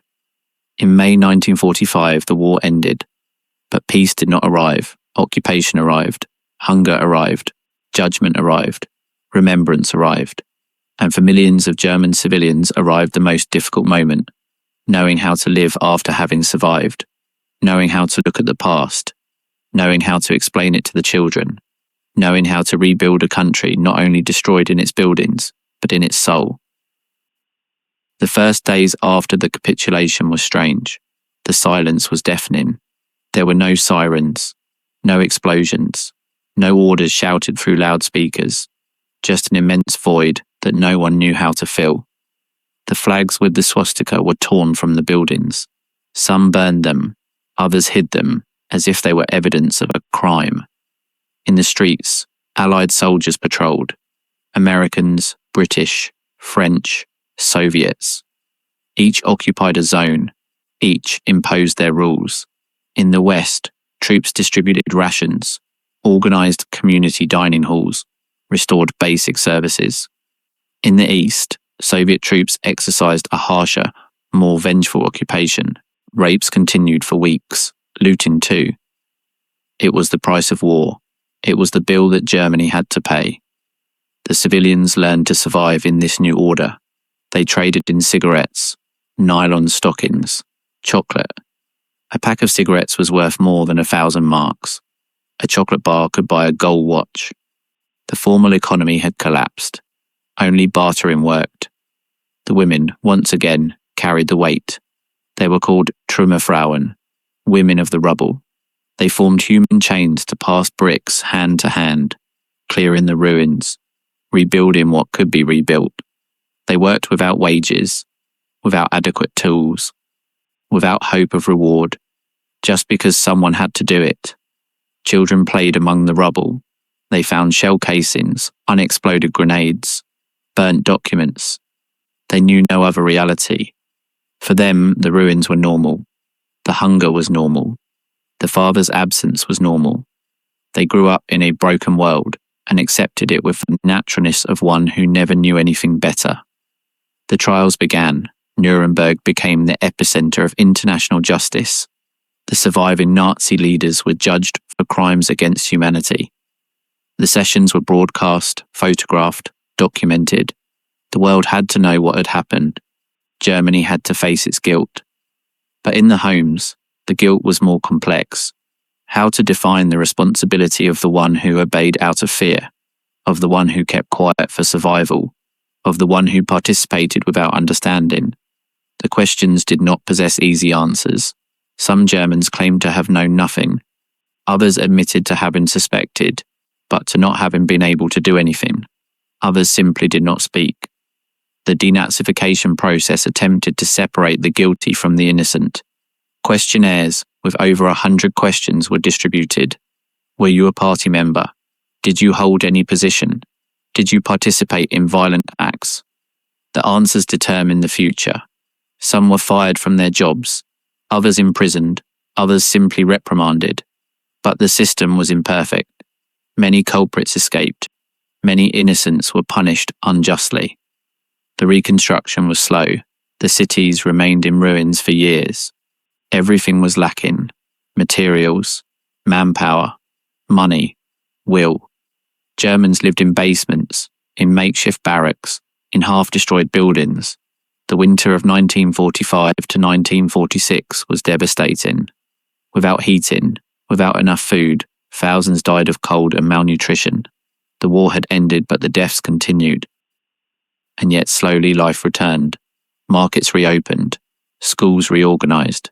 Trains began to run. People got married, had children, planted gardens among the ruins. Because life insists, even when it seems impossible. But something had changed forever. The generation that lived those years carried a weight that it could never shake off. Some spoke, others kept quiet. Some taught their children, others hid the past. But all, in one way or another, knew that they had been part of something monstrous, and that this participation, active or passive, would mark them forever.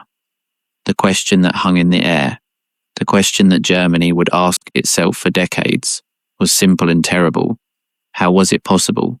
How could a civilized, cultured, modern nation fall so deeply into barbarism? How could the millions of ordinary people participate, directly or indirectly, in the destruction of other human beings? The answers are not simple. There is no single culprit. There is no single explanation. It was a combination of fear, propaganda, obedience, indifference, opportunism, ideological conviction. It was the result of small decisions made by millions of people that, added up, created an unprecedented catastrophe. What happens to a society when the world it knew simply ceases to exist? How do you rebuild not only a country, but the very idea of who you are when everything that defined you has turned into ash and shame? The weeks immediately following May 8th, 1945, were the strangest in modern German history. There were no celebrations, there was no relief, there was no clear future, just a heavy present, loaded with physical and moral ruins. Germans woke up every morning without knowing what to do, where to go, what to believe in. The Reich had promised 1,000 years.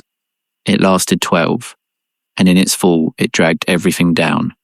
The cities, the families, the certainties, the dignity. In Berlin, the streets were full of rubble that reached the second floor of the buildings. The bridges had been blown up, the pipes burst, the sewers collapsed. The smell was unbearable, a mixture of decomposing corpses, sewage, rancid smoke, and desperation. Rats multiplied among the rubble. Stray dogs wandered in packs, some devouring human remains that no one had buried.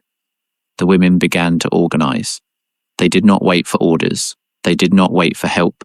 They formed human chains from dawn to dusk, passing bricks from hand to hand, cleaning the streets, clearing the aisles, rebuilding the basics. They were called Trümmerfrauen, women of the rubble. They wore what was left of their clothes, wrapped their hands in rags because there were no gloves, carried stones until their backs no longer responded. They received no salary. There was no salary to give. Sometimes they were given extra bread rations. Sometimes only the silent gratitude of other survivors. But they kept working because someone had to do it. Because among the rubble there were still people alive, trapped, dying slowly. Because if they didn't clean the streets, no one could circulate. Because the alternative was to sit watching the ruins and let oneself die too. The children, meanwhile, played among the ruins as if it were the most normal thing in the world. They found shell casings, unexploded grenades, scorched party documents, photographs of families that no longer existed.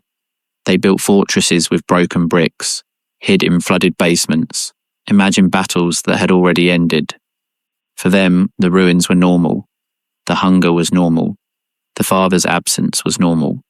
They grew up in a broken world and accepted it with the naturalness of one who never knew anything better. But how do you explain to a 5-year-old boy why his father will never return? How do you tell him that he died defending a regime that exterminated millions? The occupations were different depending on the zone. In the West, American and British troops arrived with some organization. They distributed rations, set up community dining halls, restored basic services. American soldiers handed out chocolate to children, cigarettes to adults. Some were kind, others indifferent, but generally the Western occupation was perceived as a salvation. In the East, however, the story was radically different. Soviet troops exercised a harsh, vengeful, implacable occupation. Rapes continued for weeks, months. Some women were raped dozens of times. Others committed suicide before what could happen. Those who survived remained scarred forever, carrying a trauma that post-war German society preferred not to discuss. Looting was also constant. Soviet soldiers entered homes, took whatever they wanted: watches, jewelry, bicycles, furniture. They dismantled entire factories and sent the machinery to the Soviet Union as war reparations. It was the price. It was the bill that Germany had to pay for having invaded the Soviet Union, for having murdered 20 million Soviets, for having burned entire villages. The formal economy had collapsed. The German mark was worth nothing. Inflation was so extreme that people stopped using money. Only bartering worked. A pack of cigarettes was worth more than 1,000 marks. A chocolate bar could buy you a gold watch. Nylon stockings were currency. Women traded with Allied soldiers, exchanging favours for food, for protection, for survival. Some called it prostitution. Others called it pragmatism. The line between both was as blurred as the line between victim and accomplice, between innocent and guilty. How to judge a mother who offers her body in exchange for milk for her children. How to condemn her when the state that should protect her had abandoned her months ago. Hunger, which had been a constant during the last years of the war, intensified after the capitulation. In the winter of 1945 to 1946, thousands of Germans died of malnutrition. The fields were destroyed, distribution systems collapsed, reserves depleted. People ate what they found: roots, tree bark, boiled grass, animal corpses. In the bombed cities, rats were a source of protein. They were hunted, cooked, eaten without remorse. Disgust had ceased to exist. All that remained was the biological need to survive one more day. The Allies began the denazification process. It was a systematic attempt to separate the guilty from the innocent, to identify convinced Nazis and remove them from positions of power. Questionnaires with over 100 questions were distributed. Were you a party member? Since when? Did you hold any position? Did you participate in violent acts? Did you know the existence of the camps? Did you denounce any neighbour? The answers determined the future. Some were fired from their jobs, others imprisoned, others executed. Many lied. They forged documents, bribed witnesses, invented alibis. The system was imperfect. Many culprits escaped. Many innocents were punished unjustly. Justice, in times of chaos, is always approximate, always insufficient. But the most disturbing thing was not the official denazification, but the psychological denazification. The Allies forced German civilians to visit the liberated concentration camps. They made them walk among the piled corpses, among the still warm crematorium ovens, among the gas chambers where millions had died. They forced them to look, to smell, to touch the evidence of what their country had done. Some cried, others vomited. Many insisted that they didn't know, that they never imagined, that if they had known, they would have done something. But was it true? Did they really not know? Or did they simply choose not to know because knowing implied responsibility, implied action, implied risk? In some towns close to the camps, the Allies forced the inhabitants to bury the dead. With their own hands, without adequate tools, they had to dig graves, carry bodies, cover them with dirt. It was a way of holding them responsible, of forcing them to confront the reality they had ignored for years. The images of those burials are heartbreaking.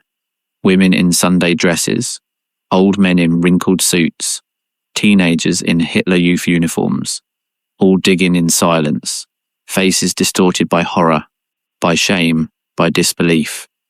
What does it feel like to discover that your country, your government, your neighbour, perhaps your own father, participated in the greatest crime in history? The Nuremberg trials began in November 1945. The surviving Nazi leaders were prosecuted for crimes against humanity, war crimes, genocide. The sessions were broadcast, photographed, meticulously documented. The world had to know. Germany had to face its guilt before the eyes of history. But in German homes, the guilt was more complex, more intimate, more difficult to process. It was not the guilt of the leaders.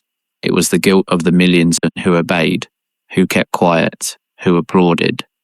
How do you define the responsibility of someone who followed orders out of fear, of someone who turned in a neighbour to protect their family?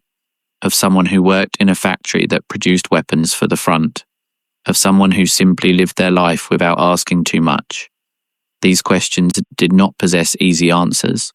Some Germans claimed not to have known anything. Wir haben es nicht gewusst. We didn't know became the mantra of the post-war era. Others admitted to having suspected, but to not having been able to do anything. Others simply did not speak. They built a wall of silence around the past and refused to tear it down for decades. This generational silence would be one of the heaviest inheritances of Nazism. Parents did not speak to their children. Children grew up without understanding what had really happened. And when finally, in the 60s and 70s, the new generation began to ask, the answers were fragmented, defensive, painful. Meanwhile, life continued in surprising ways. Schools reopened, although without books, without notebooks, without pencils. Children wrote on pieces of cardboard with charcoal. Teachers, many of them former party members, who had gone through denazification, taught without mentioning the last 12 years. History skipped from 1933 to 1945, as if nothing had happened in between. Theatres also reopened. Amidst the ruins, people sought entertainment, distraction, a respite from the crushing present. Classical plays were staged, concerts were organised, films were projected. It was a way of remembering that civilization still existed, that Germany had been something more than the Third Reich, that there was a cultural past to return to. Black markets flourished. On every corner there was someone selling something: stolen food, forged medicines, forged documents, information about missing relatives. Prices were absurd, but people paid because there was no alternative. Allied soldiers actively participated in these markets, exchanging their rations for antiques, for favours, for sex. The most valuable currency was the cigarette. A smoker could exchange a pack for a week's food. A non-smoker used it as money. A whole parallel economy developed based on nicotine. Packs were divided into individual cigarettes for small transactions. Exchange rates were established. An egg was worth 2 cigarettes, a kilo of potatoes 5, a night in a dry basement 3. The women who became the Trümmerfrauen did not just clear rubble. They also looked for their missing relatives. Every brick they moved could reveal a body. Every basement they cleared could contain someone trapped. They worked with hope and fear intertwined. Hope of finding life, fear of finding death. Some developed a technique to identify where there might be survivors. They listened to the silence. At night, when the noise of reconstruction ceased, they stood motionless among the ruins, waiting for a cry, a knock, a whisper. Sometimes they found someone. More frequently, they found corpses.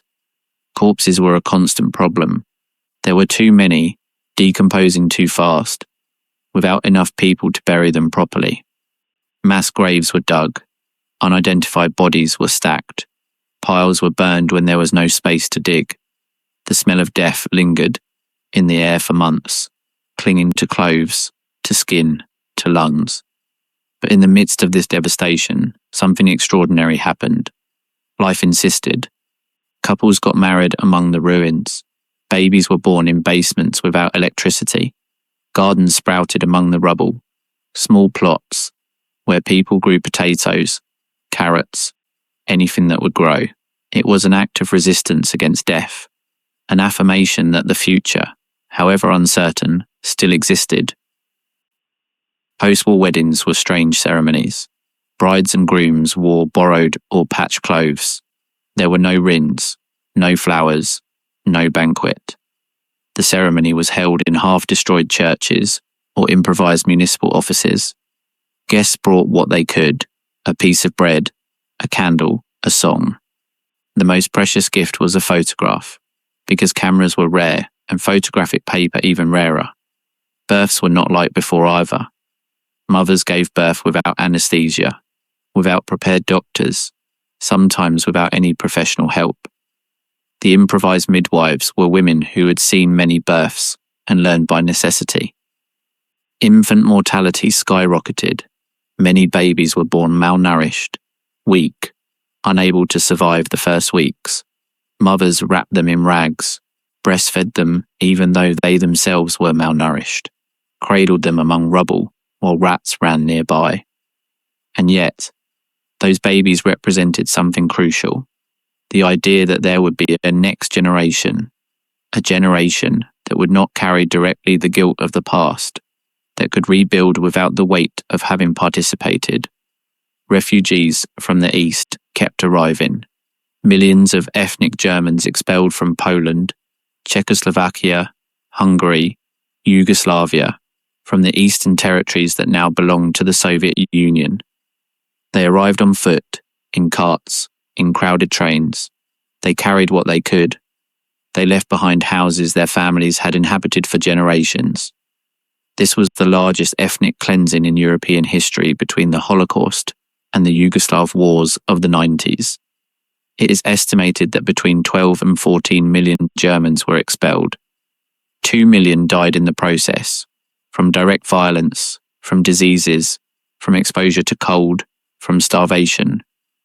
Women were raped, elderly abandoned in the ditches, children separated from their families.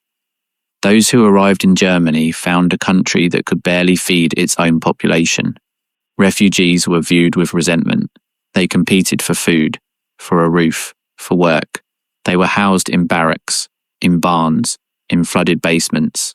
Families fragmented. Social ties broke. Solidarity, which had been so important during the war, faded in the face of extreme scarcity.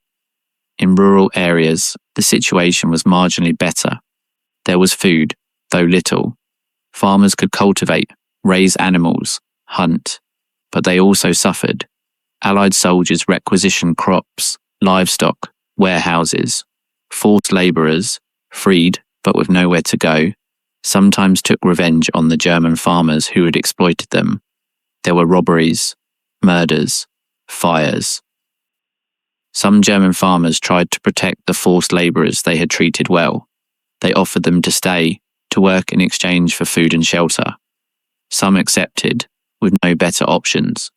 Others left, unable to remain in the place of their captivity, even if it was with relatively decent people. The issue of collective guilt became central in post-war debates. Were all Germans guilty? Only the convinced Nazis? Those who obeyed orders? Those who kept quiet? Philosopher Karl Jaspers proposed a distinction between criminal, political, moral, and metaphysical guilt. Criminal for direct perpetrators, political for citizens of a criminal state, moral for those who did not act when they could, metaphysical for all those who survived while others were murdered. But these philosophical distinctions meant little to the widow looking for food among the rubble, for the orphan sleeping in a flooded basement, for the raped woman carrying an unwanted pregnancy, for the mutilated veteran begging on the corners. Veterans were another problem. Millions returned from the front, many wounded, traumatized, unemployed. There were no jobs for them. There was no treatment for their physical and psychological wounds. There was no gratitude, because how to thank those who fought for a genocidal regime? They were viewed with a mixture of pity and reproach. They had lost the war, and with it any pretense of glory. Some veterans committed suicide. Others became alcoholics. Others simply disappeared, unable to reintegrate into a society that no longer recognized them. Families received them with ambivalence, relieved that they had survived, but uncomfortable with their presence, because these men brought with them the living memory of the war, of the front, of the atrocities, and no one wanted to remember. The child soldiers who survived faced a particularly cruel future. Teenagers who had killed, who had seen their friends die, who had been indoctrinated to the core. How do you reintegrate a 14-year-old boy who fired a Panzerfaust against a Soviet tank? How do you teach him to be a civilian when he only knew war? Many couldn't. They grew up violent, maladjusted, unable to function in society. Some joined gangs, others isolated themselves. The generation born between 1928 and 1932 which was thrown into combat in the final phase, was particularly marked. They were too young to be judged as adults, but too compromised to be seen as innocent. How do you rebuild a national identity when your country committed the greatest crime in history? How do you call yourself German without feeling shame? These questions would accompany Germany for decades, and the answers would not be simple or univocal. The Germany divided between East and West would develop different narratives.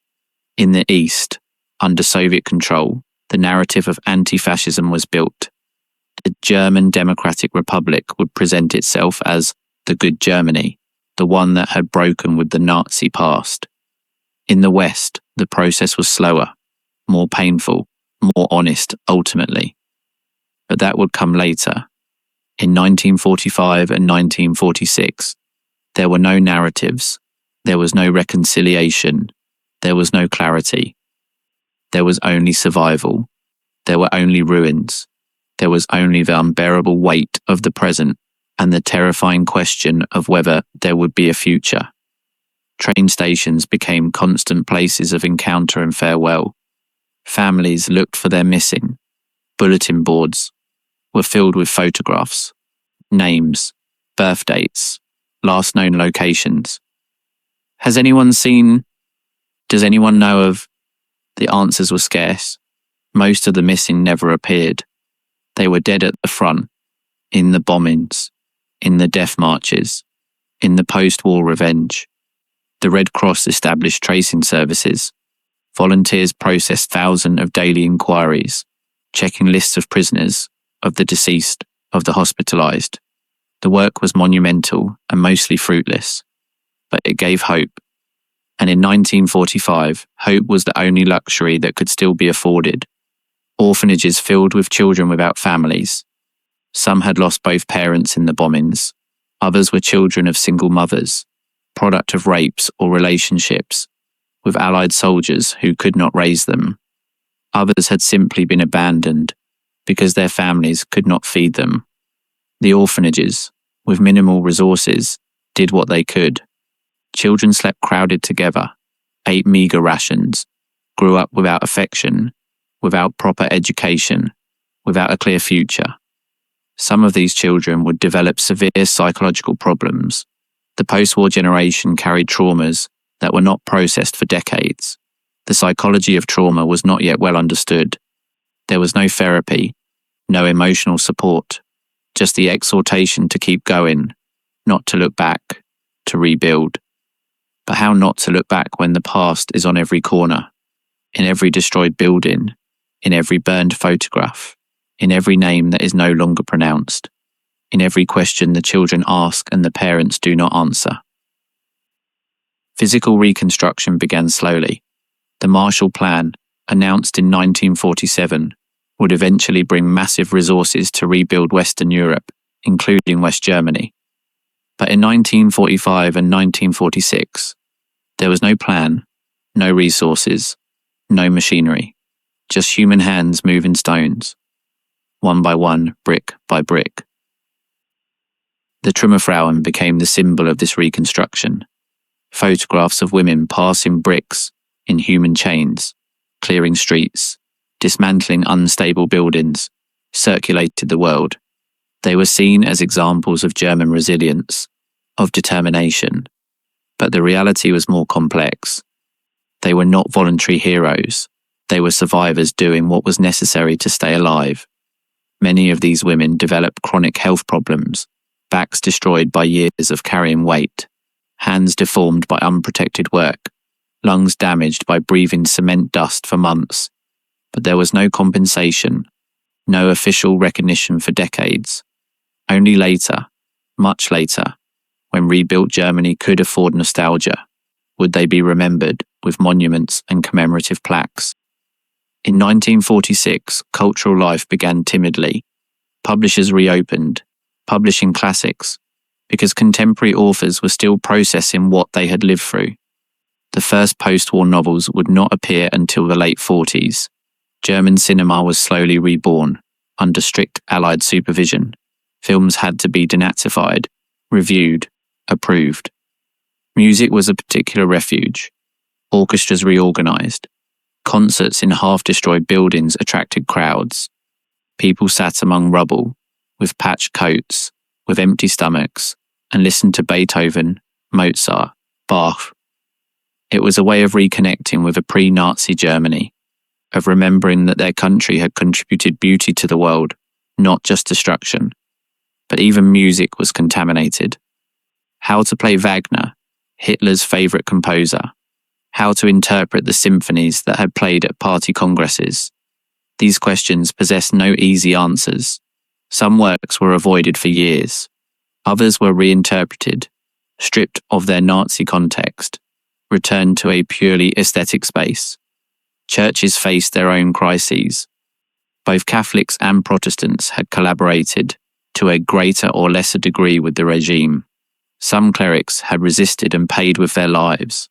Others had blessed Nazi weapons, kept silent about the Holocaust, preached obedience to the Führer.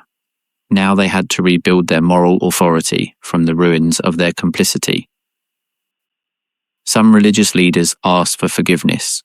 Others defended themselves, arguing they had protected their communities by making necessary concessions. Others simply did not talk about the subject. The Church, like the rest of German society, largely chose selective forgetting. It was more comfortable to look forward than to confront the past.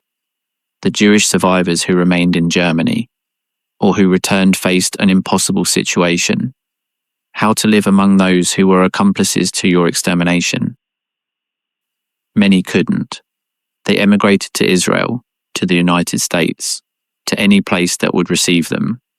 Those who stayed lived in an emotional limbo between the trauma of the past and the impossibility of imagining a future on German soil. German Jewish communities, which had flourished for centuries, were decimated. From over 500,000 before 1933, barely a few thousand remained in 1945. The synagogues that were not destroyed on Kristallnacht were bombed during the war. Jewish cemeteries were vandalized, headstones broken, remains desecrated. The reconstruction of Jewish life in Germany would be slow, painful, and never complete. The trauma was too great, the wound too deep. And although eventually new communities would emerge, they would never recover what was lost. Because what was lost was not just life, it was culture, it was history, it was an entire world that existed for centuries and was annihilated in 12 years. In 1948, monetary reform would arrive in the Western zones. The obsolete German mark would be replaced by the Deutsche Mark. Overnight, the shops that had been empty for years filled with products. Merchants, who had been hoarding merchandise waiting for a stable currency, finally put it up for sale. It was called the miracle of the currency. But that miracle was still far away in 1945 and 1946. In those years, the only certainty was uncertainty. Germans lived day to day, with no long-term plans, without knowing if there would be a tomorrow. Conversations avoided the past and the future. Only the present existed. Where to get food today, where to sleep tonight, how to protect the children from the cold, from diseases, from the consequences of a past they refused to discuss. The children of this era, born during or immediately after the war, would grow up with an existential void. Their parents didn't talk, their teachers didn't explain. The entire society conspired in a collective silence. And that silence would create a generational gap that would explode in the 60s, when a new generation of Germans would demand answers, would confront their parents, would ask what never should have been kept quiet. But in 1945, no one thought about the 60s. No one thought about future decades. Life was measured in hours, in days at most. Getting a piece of bread was a triumph. Surviving the night was a victory. Waking up alive was a miracle. This was real life in the Germany immediately following the fall of the Reich. A life of physical and moral ruins, of survival and silence, of unprocessed guilt and an uncertain future. A life that millions lived, but few could fully narrate, because words are never enough to describe the total collapse of a world. And yet, from those ruins eventually emerged a new Germany. Not the same Germany, it could never be the same, but a Germany that learned, belatedly and painfully, to confront its past, to bear its historical responsibility, to build a democracy from the rubble of the most criminal dictatorship in modern history. But that process would take decades, and it began here in 1945, among the ruins, the hunger, the silence, and the questions that no one wanted to answer, but that would never stop resonating.